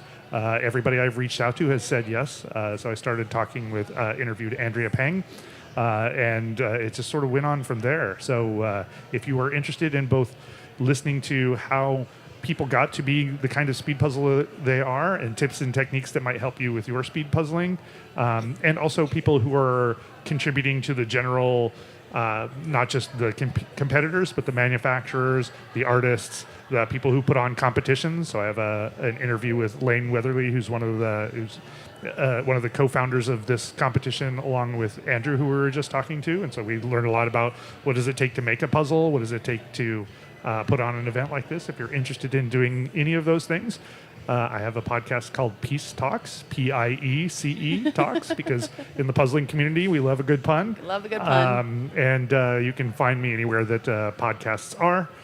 There we go, Peace Talks right there. You can find me on Instagram at Peace-Talks, as you can see there on your screen. And we're about to see Jessa and Min finish. I think that'll put them in 5th. Yep. Team Rock Solid here. Yeah. Doing as their name says. Rock solid. And I think we were talking about Minyi as a kind of setting up for Jessa to knock things down as they finish hour and 11 minutes. But I don't want to understate Minyi's capabilities to actually putting pieces into the puzzle. I almost said completing the puzzle is too early to start referencing completing the puzzle every time. But she's also a very good competitor in her own right, so I don't want to understate her capabilities there. But sometimes you do find that sort of relationship where you've got somebody who is just a really strong assembler. They can pick up pieces and put them together. They can see how they go together in their head really easily. And somebody else who's in a supportive role. We have a couple of other pairs out there who fall into that role, where one of them is really the person who's getting fed the pieces because they can put them together, and the other person is the one who's sort of setting them up so they can be as efficient as possible. On my pairs team, when I compete with my wife, Rachel Shields, who we saw yesterday, that is sort of my role as well, as I try and get her set up so that she can assemble things as fast as possible, because that's the best division of labor for us. And we've got Beatrice and Aaron. It looks like they're making some solid progress, but they got a little ways to go. I'm just so impressed by all these duos making such good progress on this 1,000-piece puzzle. I mean, this is an all-nighter for me. It is definitely, yeah. Maybe a multi-nighter. Absolutely, yeah. This is a good 3-4 hours for me. We've got a couple of other local folks here, Team M&M. They're part of the Puzzle Sharks, which is a set of folks who were competing as two pairs that came together to create a team. And they're very strong in our local Portland weekly league. They're extremely strong competitors. I'm always concerned when they show up because that means that we're going to be down yet another place in the standings. We got to talk to them yesterday after the team finals, after they finished, and they were super fun to talk to. They're great. Really, I love all really of them, enjoyed talking to them. Yeah, and that's the thing about the puzzling community is that, most people are a lot of fun. Everybody is warm and welcoming. It's just a great community to be involved in. If you're thinking about, is speed puzzling for you? I definitely, if there's an event in your area, go check it out because I suspect you'll be warmly welcomed, and you'll find that even like my team, even though we're not highly, we're not going to be competing at anything even barely the local scene. It's just a great place to be. It's a great community to be amongst a bunch of people who are all share the same passion and are all very nice and, like I said, welcoming and warm. And we've met some great friends through it. Yeah, there we go. Team Rock Solid. So we're 15 minutes from covering the first 5 places here. And if you're interested in speed puzzling but you don't have something nearby, there's online speed puzzling at speedpuzzling.com. Jonathan Clough runs a virtual speed puzzling competition that you can compete from the privacy of your own house on your own table or a floor. I know some people compete on their floors. So there's plenty of opportunity for you, even if they'll ship you the puzzle. There's plenty of opportunity to find out whether or not speed puzzling is interesting for you without even having to have anybody local. Not everybody has a puzzling community that is local to them. Yeah, and I think it was actually Puzzle Sharks who mentioned, hey, if you've never done it before and you want to see if you even enjoy doing it for time, pull out your phone. Pull out the timer on your phone and just try a puzzle and time yourself and see if that's even something that you find enjoyable. Yeah, and what you can do is that you can find puzzles that have been done in competition. I don't know, do you guys carry puzzles that have been done in competition? We do have some. So order them from completing the puzzle and or wherever you can find them, and time yourself and see how you do. And you might look at like national puzzle competitions or the world's competition. Obviously, they're going to be harder competitions, but like the virtual competitions and local competitions often put out which puzzles they've competed in and a score time sheet, so you can see how you do amongst maybe folks who are local to you. All right, and we have joining us up on the stage the winning team of Becca and Sarah. A creative name. Yes, very creative name. I know. We like to talk about all the fun names, and then we have Becca and Sarah. But hey, it was TBD. The lack of a duo's name did not hurt y'all today. We did pretty okay. Yeah. But you probably need to pick up the microphone, and Yeah. Oh yeah. since there's 2 of you. Yep. So, first place, Sarah? No, I like my name. Second place, Sarah, but just this weekend. All right, because taking a break. you're bucking the trend here. Way to put the pressure on both of us. Yeah. First place, Two so for we three could so far, we could Sarah. sweep. Yeah. You're 2 for 3. I guess that's technically true, but we were talking about you. So, what did you guys think of this puzzle? Oh, I loved it so much. This puzzle is my jam. Was it? Okay, How so? surprisingly, loved this one too. Yeah? Yeah. We were wondering, this had a lot of things going on. Sarah, I know you like a lot of things going on. I Was this do. the kind of things going on that you liked? I like the middle part. So Becca and I looked at a bunch of pomegranate images and kind of figured out, like, oh, if we got this kind of image, how would we tackle this? And this one, we were definitely like, Sarah, you take the pattern. Becca, you take the stripes. 50-50. 50-50 it out. Right? So, And we were pretty much 50-50. I didn't do very many stripes at the end there. No, it was just and like the stuff I with filled the... in like 3 face pieces, but Yeah. otherwise you did the whole girl, which was great because I looked at those pieces and was like, so are those stripes more, Becca, in your wheelhouse? I love some line work. Do you? Yeah, I do a lot of like optical art puzzles, a lot of monochrome, lots of Escher. I love things with just geometric lines. So when you guys opened this one, you were both like, Pleased. yeah. Well, that's It great. had 'cause both I of know- our favorite things in it. Because Some I of love some- just crazy stuff going on. I mean, this was very much, if I had to compare it to another puzzle from a competition, the world's duo puzzle at finals had like all the different patterns and all the different city yeah, it's like buildings. a So if city you haven't seen that skyline. one, it's like Boston in 2050 or something like that. Right. And it's just crazy color buildings. And this was very similar in the middle with different patterns, crazy colors. This one's a little easier for sure. I mean, we finished in less than an hour as opposed to almost 2 hours. That's correct. Yeah, you guys just stormed through this one. I was curious as to whether this was going to be a fast puzzle or not. I know that we've had some challenging puzzles in the competition so far, but this seemed like it had a lot of opportunities to get in and find ways of putting pieces in and not like long blocks of solid colors or the same color distributed throughout the puzzle. So it was fun to see you guys speed through it. Yeah, I think it plays well to people who can see subtle differences in tone too, because there were like 7 or however many yellow stripes, but they were slightly different yellows. Yeah, we were looking at, I think, like a lavender or a purple that had, like, there was several different shades of that. Yeah, and those I had to leave for the end, and then I was like, oh, now I can see the difference between these. But when they were just all muddled together in the beginning, I thought, okay, you're going last. So did you put a lot of the, like, I can imagine it's easier to do those kind of, I've been calling them rays, but the stripes kind of from the outside in because they're bigger blocks of color into more busy sets of colors. Is that how that ended up working out? Yeah, exactly. Nice. I don't know. I didn't do any of them. And how were the patterns then? Oh, I loved them. It was really fun. At the beginning, we were sorting and we were kind of figuring out, like, just talking out what our plan was for the rest of the time. And I was like, I'm not seeing any of these patterns. Like, they're just in such small little areas. And then Becca's like, you'll start seeing them. And I was like, oh, yep. And now I see this is all the pink pattern. This is all the blue pattern. This is all the whatever pattern, which definitely helps out at the end.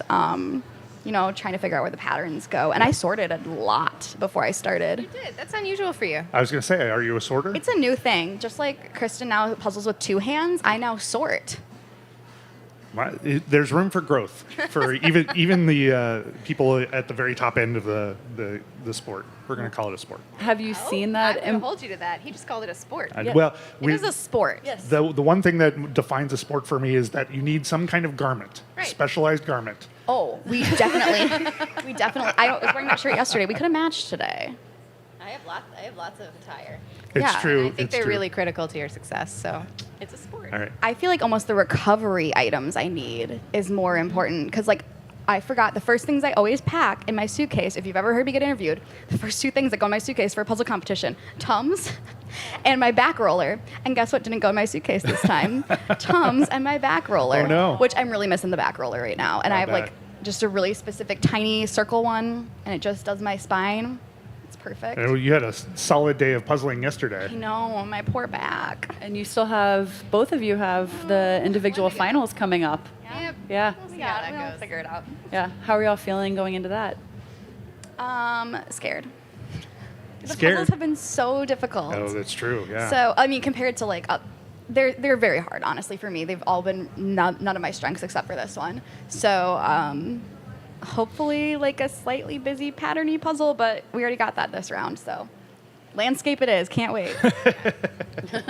I don't do especially well in individual finals. I have a history of choking in them, so my plan is just to enjoy it, and hopefully it'll be a puzzle image that sings to me, and it will be what it will be. But I far prefer pairs and teams because you get to listen to the witty banterings of Sarah Schuler and others. So things we say. Yeah, we talked about miking up. The concept of miking up Sarah has come up, and she was vehemently opposed to that. So idea in this. I mean, like, the people that know me very well could listen to it, but I mean, I feel like the more you, like, are mean to your teammates, the better you do. So we But should actually, I not pumped air you up that, the or whole you time. you might get in trouble for We bullying. did a lot of pumping up this Yeah. time. I'm sorry, Lauren, my pairs partner at home. We just, like, the entire time we're like, shut up, get faster.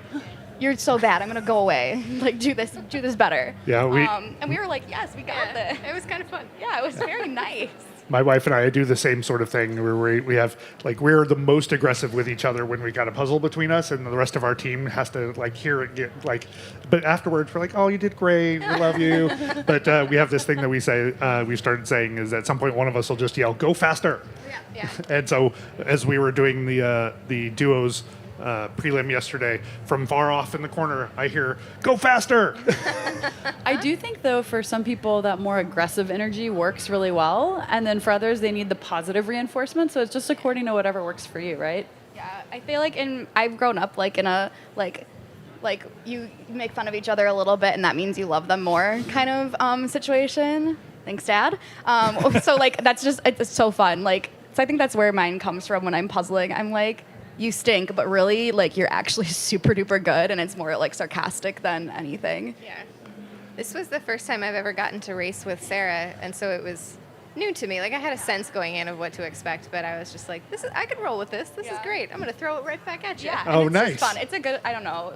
Puzzling is such a like we say it all the time, but puzzling is such like a collaborative sport. Even if you are competing against each other, like it's very Great British Bake Offy, where Right. you want the other people's souffle to rise, but not like as well as yours. But like if they need a cup of sugar, you're gonna give it to them. But like you want everyone to succeed, but you just want to succeed a little bit more. Yep. And look, we have Kelly's we have 3 teams actually, or 3 pairs that are about to finish. So I think it's Rachel and Arena, Kelly and Jen, and also I think Beatrice and Aaron were very close too. So we have I think 3 that are all about to finish. Beatrice has been killing it this weekend. Yeah. I had never met her, and she is just crushing it. I'm like, so what are you doing in September? Like, I keep saying that to everyone that's doing well. I'm like, what are you doing in September? Because you want to come to Worlds? I We'll was gonna find say you a team. September's Worlds. Yeah. So yeah, I think wow, this is exciting. Yes, They got it, satisfying. yep. Nice Great job. Amazing. I was talking about the to me, there's yep, Beatrice and Aaron just about finished. How being able to finish in a rapid succession is very satisfying, as opposed to the ones where you just have all the hard them pieces too. left. Oh, there's a bunch of close finishes here. Yeah. Goodness. Yeah. Yeah, we're back to back to back.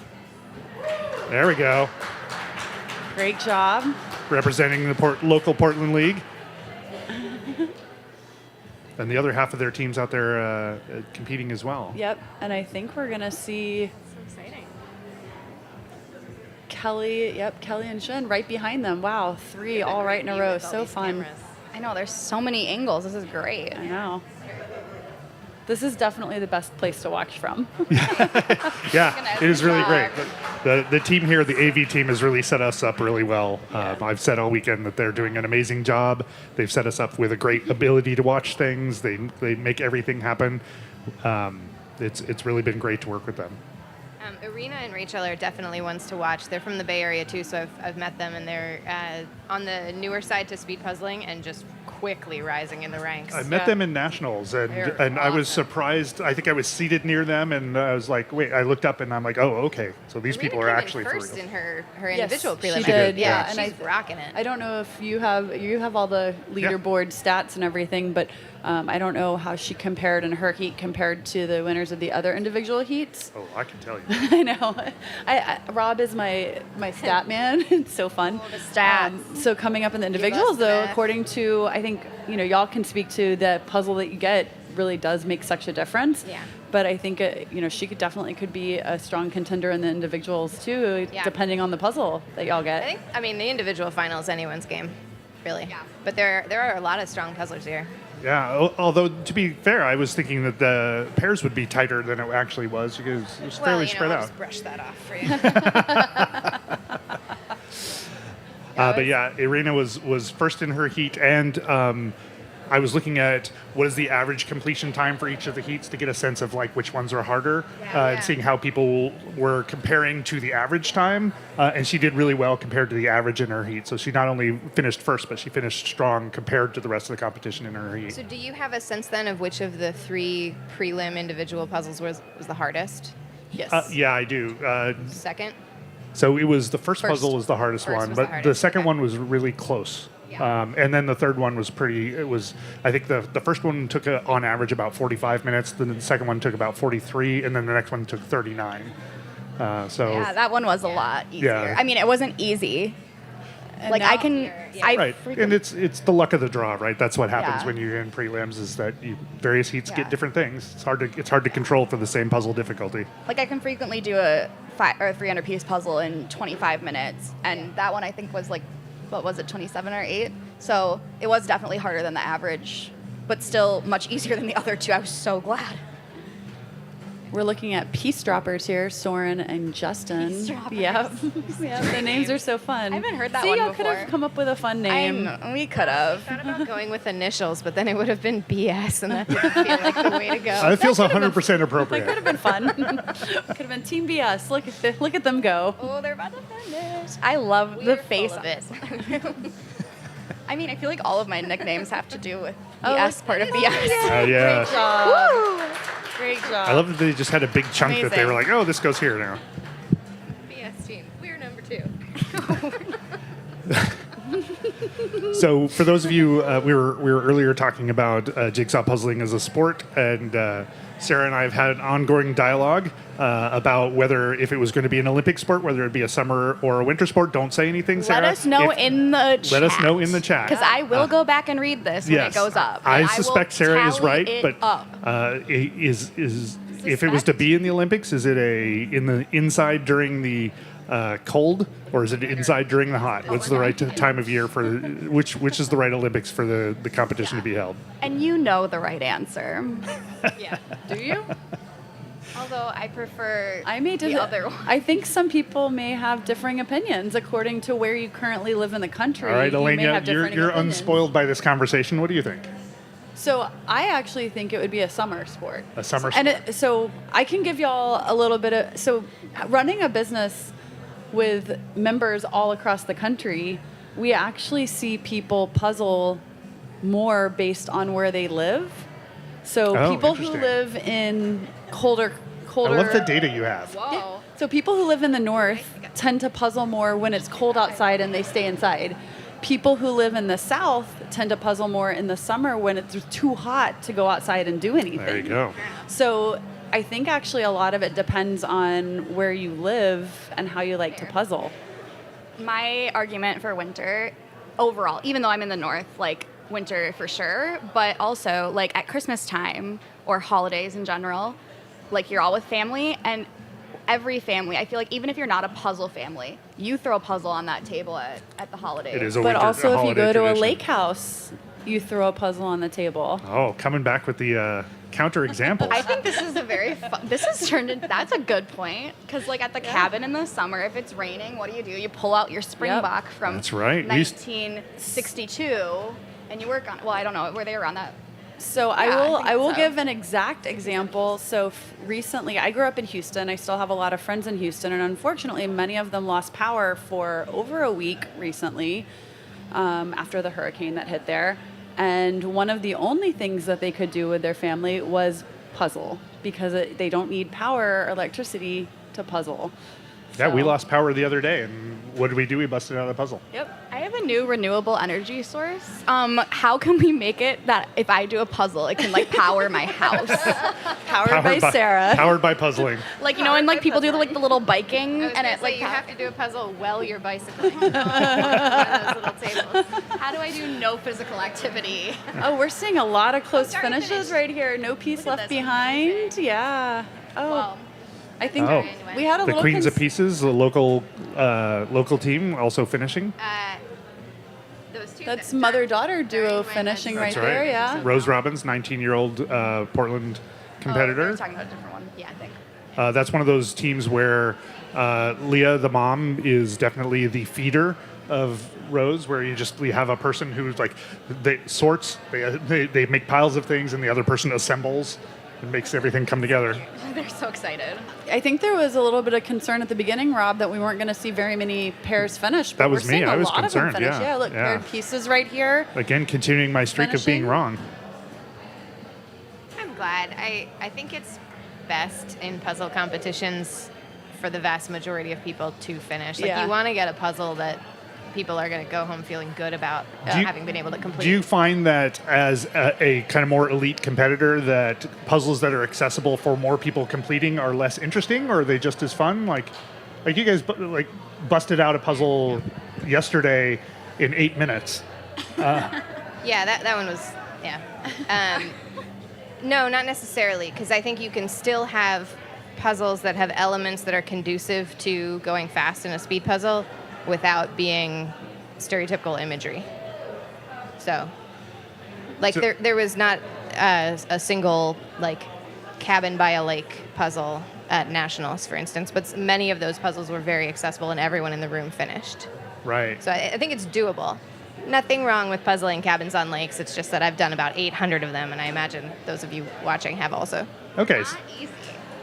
So a puzzle, it is possible to have like a puzzle that is accessible for us regular folks can still be interestingly competitive for advanced. Yeah, folks. I get really sad when not everyone finishes, or the majority of people, especially when the majority of people don't finish. It's like, I feel like it's just very defeating for people that aren't like at the elite, as you say, level, or like I call it the professional level, where if I've traveled to more than one state, I've traveled to more than one country for jigsaw puzzle competitions. So, but yeah, I just think it's really like, it's just not fun for everyone, and I want everyone to have fun. That's always my favorite thing, is seeing people that have never done a puzzle competition before, or maybe it's their first or second one or their first big one, that, you know, the first one that they're doing in person, and they just fall in love with it because, you know, the adrenaline rush you get, and I don't know, it just gets me all warm and fuzzy inside when people get to finish, and like watching people just get that sense of accomplishment putting in that last piece or the last few, and that rush you get. I think that everyone should be able to experience that. Team Tickles here just got to finish it. Team Tickles. Yeah, That's Team amazing. Tickles. They just got to finish and complete the puzzle. I love the waves to the people at home. Yeah, I was talking earlier about like it is the standard thing that people do is like you finish, you get the last piece of puzzle in, you look up, you see the camera, you smile and you wave. And it's like everybody's like Slam the table, and then I don't think I slammed the table this time. No, I don't think we did. I feel like certain puzzles get a really big slam on the table for me. Like if I feel like it was really hard, or like I don't know. I don't know. I must be weak-willed because at the end I just do like a little tap and a nice smooth. yeah. In our Portland competition, I'm we not have a slammer. we have a strong table slamming tradition, Yeah. which I always also makes like me to jump. do when I put in a piece, and I'm really proud of that when I double tap it, and people in the comments always be going crazy like, Sarah, stop double tapping, you'd be going faster. I'm like, no, you don't understand the amount of like adrenaline I get from double tapping that piece. Absolutely. It cancels out the 0.03 seconds that it took me to double tap. That's right. It's like getting a boost into video games. Suddenly you're going faster. Yeah, Yeah. a double tap is definitely a thing. 100% a one leveled up. Exactly. So with I think almost 15 teams complete, we have 25 minutes remaining. So that's Yeah. almost half. Yeah, but a lot of people are close. Yes, a lot of people What I'm enjoying are close. about this puzzle image is that I'm watching it on the screen as more and more people finish, and I'm still finding new things in the image that I hadn't spotted before. Like it's a Yeah. really engaging puzzle. It's beautiful, beautiful. Yeah. It's a good one. I love that Andrea Peng is already out there doing another puzzle. Yeah. Got to prepare for individuals. Yeah, we have a couple of teams who are very fast in the Portland Puzzling League, and so they will finish a puzzle and then bust out another puzzle, and just kind of keep going. Some of our teams have never they don't puzzle together outside of that, so they just do several puzzles in a row all on league night. And speaking of, I believe this is one of the local pairs, right? Is this M&M. Team M&M, yeah. Yeah, this is half of the Puzzle Sharks, a great local team. They had such great shirts. Did you see the puzzle shirts? Yeah. Or puzzle shark. Yeah, the shirts. Puzzle That's Shark hard shirt to right say. there. Yeah. They're It's very fun. cool. I feel like any team named Puzzle Shark has good shirts because we have a Puzzle Sharks team near and dear to my heart in Minnesota. Is that right? That's parents and kids, and it's a different mixture sometimes, but it's the mom and the dad and two of the kids, and Right. they have matching hats. Oh no! Oh no! no. Missing piece. Oh, they found it. No, but did you And see the glitter strong shirts. puzzle? That was so great. The strong table pounding. Yeah, look at there. those shirts. They're so cool. I feel like the Minnesota Puzzle Sharks and the Oregon Puzzle Sharks need to get together because the Puzzle Sharks they crocheted like shark hats. Oh wow. Wow. They're so cool. Oh, you're not Committed wrong. to the yeah. shark. Yeah. That's commitment. Committed to the shark. Yeah, I do love the t-shirting tradition for puzzling competitions. Yeah, we kind of. We failed, but that's okay. Next I like time. the game that people usually bring to competitions like this.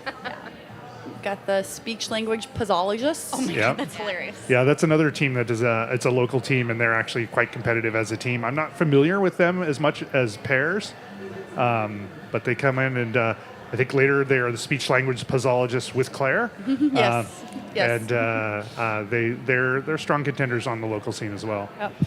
Well, thanks for joining us, ladies. We'll let y'all go get ready for the individual finals. Yes. Congratulations on your well-deserved win. And Yeah. let us So know, summer or winter Olympics. Winter. Sarah will be watching. I will. All right, thanks, guys. Bye.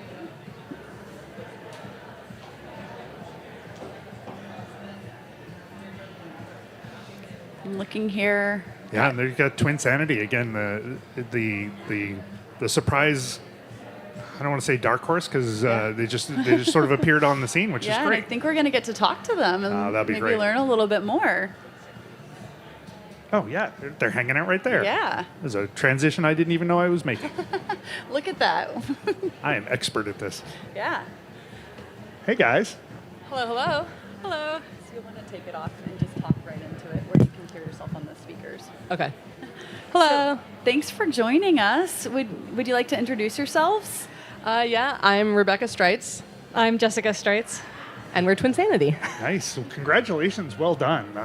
We've been talking about how you guys have been sort of lurking out there in the competition all weekend. I'm like, I'm not familiar with these folks. And then you just sort of just came out strong in this particular puzzle. Well done.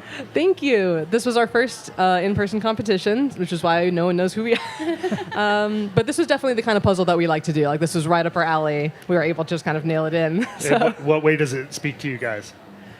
Mostly the color blocks. We're very good at just dealing with like I went right for the bright yellow. She went for the dress blocks. Like that really played to our strengths. yeah.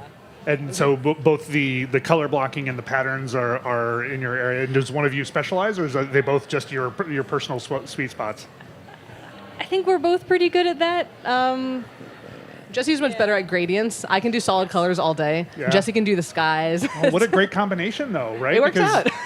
I mean, it goes to a lot of different varieties of puzzles, right? Because you've got a lot of different things covered. And in this, it's absolutely, well, less gradients, but did the color blockings, like, was that, like, better? Or, like, if you're used to looking at gradients, what part of this speaks to you? Like, I mean, the bright colors, yeah, just the strips of color and how they interacted with each other that like popped out to me. did you realize how fast you guys were going? Absolutely not. So you mentioned this is your first in-person competition. Have y'all been doing online competitions? How did you prepare for this? Yes, so we joined the speed puzzling online competitions this April, March. That's been our introduction into this wild world of speed puzzling. So we've been doing that once a month and doing some practice stuff at home, of course. And then we just kind of showed up. And do y'all live close enough to each other that y'all can actually do the puzzles together? Yeah, we live 15 minutes apart, so we can do the 300s and 500s on our own, but then we come together and practice the thousands every couple of weekends just to make sure we don't embarrass ourselves on camera. And where are you coming in from? We're from the Bay Area, California. Oh, okay. So you did a little bit of traveling to come up here. Thanks for coming. A bit of a flight, not too bad. Yeah, but it seems like it's paying off. And if I'm remembering correctly, you're both in the individuals finals? Yes. And we're both fully expecting to bomb that after this performance, to be fair. You got one in you. Yeah, and that was this. I mean, but how gratifying to do that together, right? Oh yeah, this was the important one for us, for sure. That's amazing. Well, we were always like a surprise new folks showing up on the scene, so it was great to see you guys. We saw you walk in this morning in your outfits, and my wife was like, "Oh, I love this." They were. I think you were dressed coordinated yesterday as We well. were, yeah. We dug deep in the closets for that one. We don't have much matching clothes these days. But So this was your first in-person competition together. Do you think after this experience you'll do more? oh yeah, gateway drug for sure. We are fully hooked. Probably a little too late to jaunt off to Spain for nationals, but Yeah. Unfortunately, we've made plans for September already. yeah. Next year. And you've got I noticed you have a custom box holder. Yes, my husband made this for us. I designed the logo, and he made he's into 3D printing, so yeah, I don't know where cameras are here. Yeah, I love that because as we were moving around, I was like, "Oh, look, this Team Twin Sanity." I know because it says right there on their box. Yeah, Let me see if I can. yeah. And it's a little Triforce puzzle thing that we made. A little Legend of Zelda. Sneaking in there. Nice. There we go. Yeah. Twin Sanity. Yeah, good fun. Yeah. Yeah. Well, congratulations on doing just such a great job. Thank you so much. Yeah. How are you enjoying this event? Incredible. The energy is unmatched. From Yeah. virtual, like a far cry from doing this at our kitchen tables, like on a laptop camera. Right. And those Yeah. virtual events, while they're amazing for getting into speed puzzling Yeah. and trying things out and even just continuing to keep your game up, they're very quiet. They are very quiet. And yeah. you know, you get started, and then everybody is silent for an hour or however long it takes. Yep. And you know, when you're done, you type your name that you were done, so you don't hear anybody else. And so this has got a very different vibe to it. Yeah, there's no real way to mimic this energy and chatter and everything at home. So this was a great experience. Yeah, and hopefully you found that the people are great and Oh, phenomenal. yeah. Yeah. What do you think of the kind of music playing in the background? We actually love it. Okay. If there wasn't music playing here, we would have had earbuds on just to have something to distract from, like, you know, the inner brain screaming bit. So, yeah. So do you find that individual competitions are easier for you? Do you prefer pairs? I prefer pairs, at least. I prefer pairs. Okay, Because we can kind of talk each other off of the ledge, and the individual, if you like start floundering, like it's really easy to just spiral. Whereas with both of us, we can kind of bounce and like keep it going. Yeah, I hear that a fair amount. Like you've only got you if Yeah. you're doing individuals. You and are the bottom line. That's right. And at least in pairs, even if you don't say it out loud, you can always blame somebody else. But also Not you have supposed that. to say that part, Rob. But also you have that other boost of energy, like the people that help you. We've been talking about what I call the trough of despair, which is like those yeah. moments where you're like, oh God, how am I going to get through this? And if you can keep if you can agree in advance to keep the talk positive, it's a great way of keeping the energy flowing. And Yeah, we unfortunately didn't really discuss this before our qualifiers yesterday, and we were in that trough, my friend. we struggled, and we were kind of both there together, which is better than alone. But yeah. Much more positive today, though. Definitely words of encouragement. yeah. Yeah, well, and now you guys know what you can do. Yeah. I feel like your table talk amongst each other is going to be like, wait, we can do this. can do this this. is a thing we know we can do. We have actual evidence of our Yes, we great have proof capabilities. on Yeah. camera. Yeah, y'all made it to the podium today, so congratulations. Thank you. Yeah. We are thrilled. Yeah. Thank you very much for joining us. Thanks for having us. Yeah, thanks. Good luck job. in the individuals. Oh, thank you. I think we had quite a few finishes while we were talking to Twin Sanity. Yeah, I think we've got 18 on the leaderboard right now, and I suspect that there's usually a little bit of a delay. Yep. Yeah, I think Andrew is furiously trying to get everything updated with all these finishes coming in. Yeah, it is great though. The real-time nature of these updates is great. You can see the scoreboard in the room the whole time, so it's nice that that as soon as people are done, the scores are updated pretty fast. You don't see that in a lot of other competitions. Here we are, just finishing up, and again, the face. The face is to me a little bit surprising as the last component of things, but we've seen that a number of times now. And if I'm counting correctly, it's a little hard, but I think there might be 18 teams remaining, which means about 22 maybe have completed, 20, somewhere in there. Well, we've already seen that my math is terrible, so I'm just going to nod along like I know what you're saying. Yeah, so that's great if already over half have completed. We have 14 minutes remaining, and it looks like, we're going to have some more finishes here. I like that the eye sitting there askew looks like a Picasso painting. A little abstract art for us this Sunday morning. Such a beautiful puzzle. And we had, at 19th, we saw Joyce, you and Carolyn Canterman with I Put My Pants On for this, which one of the many great team names here. Any other fun teams complete while we were talking? Any other fun team names that we missed? We've got Speed 2 Puzz Control, Diana Jaffe and Anna Marie Barrett. Coming soon to a theater near you. Exactly.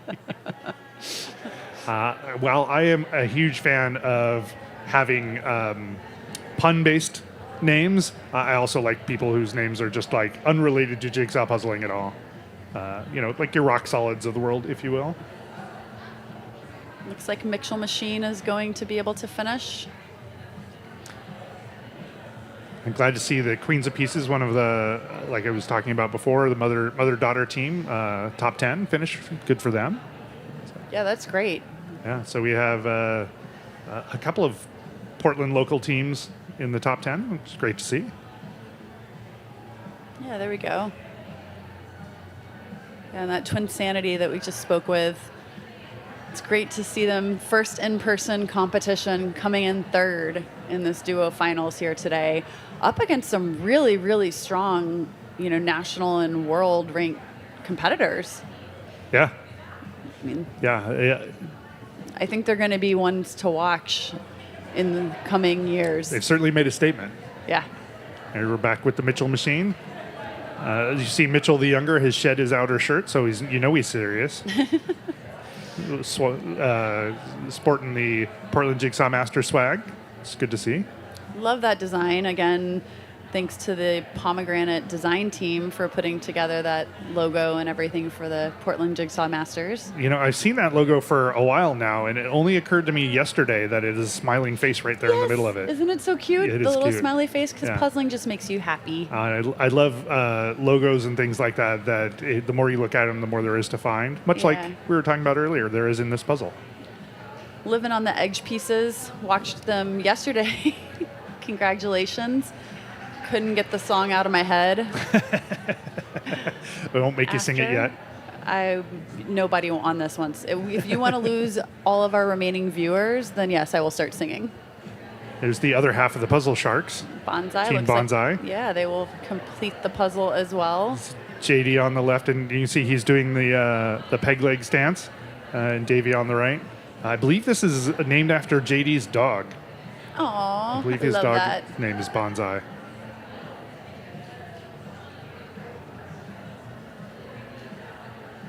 So just over 10 minutes to go. That's right. We're coming down to the end here. I get all wrapped up in it, and I lose track of the fact that there's a timer going. Yes. We have Team Peace and Love. Mm-hmm. We talked about this a little bit yesterday, but I spoke with them. I ran into them, and they made their shirts out of using a tie-dye method, but to make those puzzle pieces, which is amazing to me as a non-crafty person. I was so impressed that they were able to create the pattern and tie-dye those themselves. And congratulations to the Mitchell machine here, Yeah.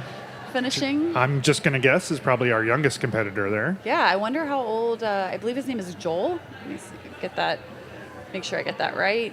But if you've been watching, you will know that my memory is not what it once was. Yeah, Joel Mitchell, you're right. Love to. And Joel and Janelle, just to give everybody Janelle. their full props. Nice job on the both of them. Yeah, so there you can see that tie-dye pattern I was talking about that they were able to create from those puzzle pieces. Yeah, yep. I do not have that level of creativity, and so I too am very impressed by the ability to make something like this out of just kind of manipulating cloth and, I don't know, bleach. This is how much I don't know about these things. And speaking of those punny names, Peace and Love here, that's their team name. Janelle Christensen and Sinead Beckham. I mispronounced her name a million times yesterday, so apologies there. It is unfortunately comes with the territory. I'm finding out is everybody has some exciting name pronunciations. It's a puzzle in and of itself. I see what you did there. And Team Bonsai. Coming down to the end here. Yeah, and with my team, it's often we're just shooting to get done in time. I know that JD and Davey are a little bit faster pairs than any of the pairs on my team, so probably finishing in the time isn't necessarily what they're shooting for. But sometimes it's just great to see, I got all the pieces in and time hadn't run out. And I suppose it's worth mentioning because we may have a few teams that are still in play here. It's hard to tell because we've got several teams are now practicing or several folks are now practicing out in the floor for their next event. But finishing, if you aren't done with the puzzle, Piece. they have a missing piece. They do have a missing piece. Oh, they there do. it is. They just forgot to put it in. Yeah, they didn't even have to go looking for it. Sorry, I interrupted you. No, that's fine. But what will happen is that once the time runs out, the 2 hours runs out, they will count up the remaining pieces, and you'll get on the leaderboard based on who has the fewest remaining pieces left. So they'll come around. Typically, you'll stack the pieces up into stacks of 10. Sometimes that's an arduous, daunting, and demoralizing task. I'm sure that was a Not little that I have any challenging recent yesterday with that experience team with that. finals. Yeah. I think we had 87 piles of 10. No, that can't be right. 37 no. piles of 10. There we go. And so but then so every piece you can put together matters. And we've talked about it on this live stream before, like it shouldn't really be a strategy that in the last few minutes you move to trying to create clusters of 3 or more, because any clusters of 3 connected pieces don't count towards the reduction of the remaining pieces that you have. So it shouldn't be the case that you could just go find clusters of 3 that fit together, because if you found clusters of 3 that you could fit together, you probably ought to already have done that. But we surprisingly found a fair number of clusters of 2 or 3 right there at the end as we shifted gears with the last, 5 or 10 minutes to going from we're going to build out on the puzzle strategy to we're just going to make clusters strategy. Well, and it was interesting watching the team finals yesterday with that particular puzzle. Brian and I were talking about this, and obviously neither of us are speed puzzlers, but we actually both said it did seem like a good strategy for that particular puzzle for the remaining teams would be to try to shift to just finding clusters of 3, because it seemed very difficult to actually place the pieces in the right spot because of the repeating patterns, but you could potentially cluster them. And we did see some teams move to that strategy. Yep. With a puzzle like this, where there's a lot more differentiation, it seems like rather than trying to spend time to even cluster, it would be better to just try to place. Yeah, and it does speak to if you're the kind of person or the kind of team who's has some kind of clustering capability and you've come to a stall, probably should do that sooner rather than later. A classic holding the puzzle up. I saw somebody the other day tossing puzzles. Assembled puzzles. I think it was the Portland Puzzle folks tossing an assembled puzzle back and forth amongst themselves. Okay, guys, just about 5 minutes to go. So keep in mind, 3 or more count. 3 or more count. Okay. And it does We'll look be like back in a Peace bit. and Love is going to finish. Yeah, yes, and it is an excellent motivator to have the end of the time. It is especially a great when you're like, I think we can we can totally do this. We have 10 pieces left. We got 5 minutes. We can definitely do that. Yep. A little rough to be on the other side of that, where you've got like just a few more pieces than you can manage to get together, and you're like 2 or 3 pieces left, and you're and time has gone. You're like, there's just something satisfying about being done, even if it doesn't change your place. Nice job, Peace and Love. Great job. Even if it doesn't change the place that you're at, there's obviously a psychological difference between finishing something in the time, even if it's just barely, and just missing it. And I spoke with them yesterday, and they live about 2 hours from Portland, and there's not speed puzzling in their area, but they have a group of 8 people who get together and at one person's home and do their own. They pair up into 2 teams of 4 and do their own competition against the 2 teams. So if you're in an area where maybe there's not organized speed puzzling, that's always an option too if you have enough puzzling friends. Yeah. So we've got the Delulus here, who are a local Portland team, and I know that we just saw the Gelkies off camera finished, the mother-daughter team. If you have children, that's another, if you like, captive way of creating a speed puzzle competition. There they are. There's the Gelkies. I know that Andrea Peng she has I think 3 daughters. She has a number of children, and she conscripted them early on to compete all together before Why there else were have kids, right? I mean, if you can't bend them to your will to do the things you want, then why bother? I say that as if that is at all easy to do, but she was doing that before she was even aware that speed puzzling was a thing, and it may not have even been a thing. So if you've got family members, you can press them into service to do little mini competitions. And I have yet to figure out how to get our dog to speed puzzle with me. I think the lack of opposable thumbs is a bit of a problem. It's true. If Astro could ever puzzle with me, that would be fantastic. Well, if Instagram stories and reels have told me anything, it's that dogs are capable of. There's at least some dogs capable of anything you can imagine. So we were watching dog surfing last night on ESPN. So Congratulations, Puzzle 911. That's who you just maybe heard the cheering for off screen finished. There they are in those pink shirts. Fight cancer. Yeah, it looks like are those emergency services logos across the top? Looks like maybe so. Yeah. And that is Marsha Pendleton and Shannon Gray on that team. All right, we got about 2 minutes, a little bit over 2 minutes left. There's another team that could do it. Again, the more pieces you get put in, this particular puzzle, the more obvious the remaining things become. So you can accelerate right here near the end. And this is Team Slay, and it looks like they might slay these last puzzle pieces. Love that name. So just under 2 minutes to go. Yeah, and I love watching the elite compete, but I also love watching folks to me it's a nail biter. Come on, you can make it. You've got enough pieces. That you can get this. You're going fast enough. You can get these in here.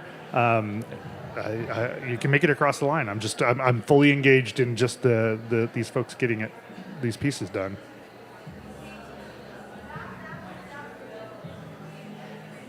They got And this. for those who maybe want to stick around, you've enjoyed this duos competition. We do have the individual finals. Slight time change on that. We're going to give our competitors a little bit of time in between so that they can get a rest, get something to eat. So we're actually going to be we're going to be back live with you at 12:15 Pacific time. So if you want to check out those individual finals, we'll be back with you live at 12:15 Pacific time. It should be a really exciting individual event. It should be. A lot of the folks that we've seen doing well here on the pairs stage will be head-to-head on the individuals. I'm definitely excited to see how that nets out. And here we have Perpetually Puzzled. They're just smiling and laughing, looking like they're having a really fun time with this puzzle. Not going to finish, but that's okay. They're puzzling. What better way to spend your Sunday morning? They wanted to win the fun award.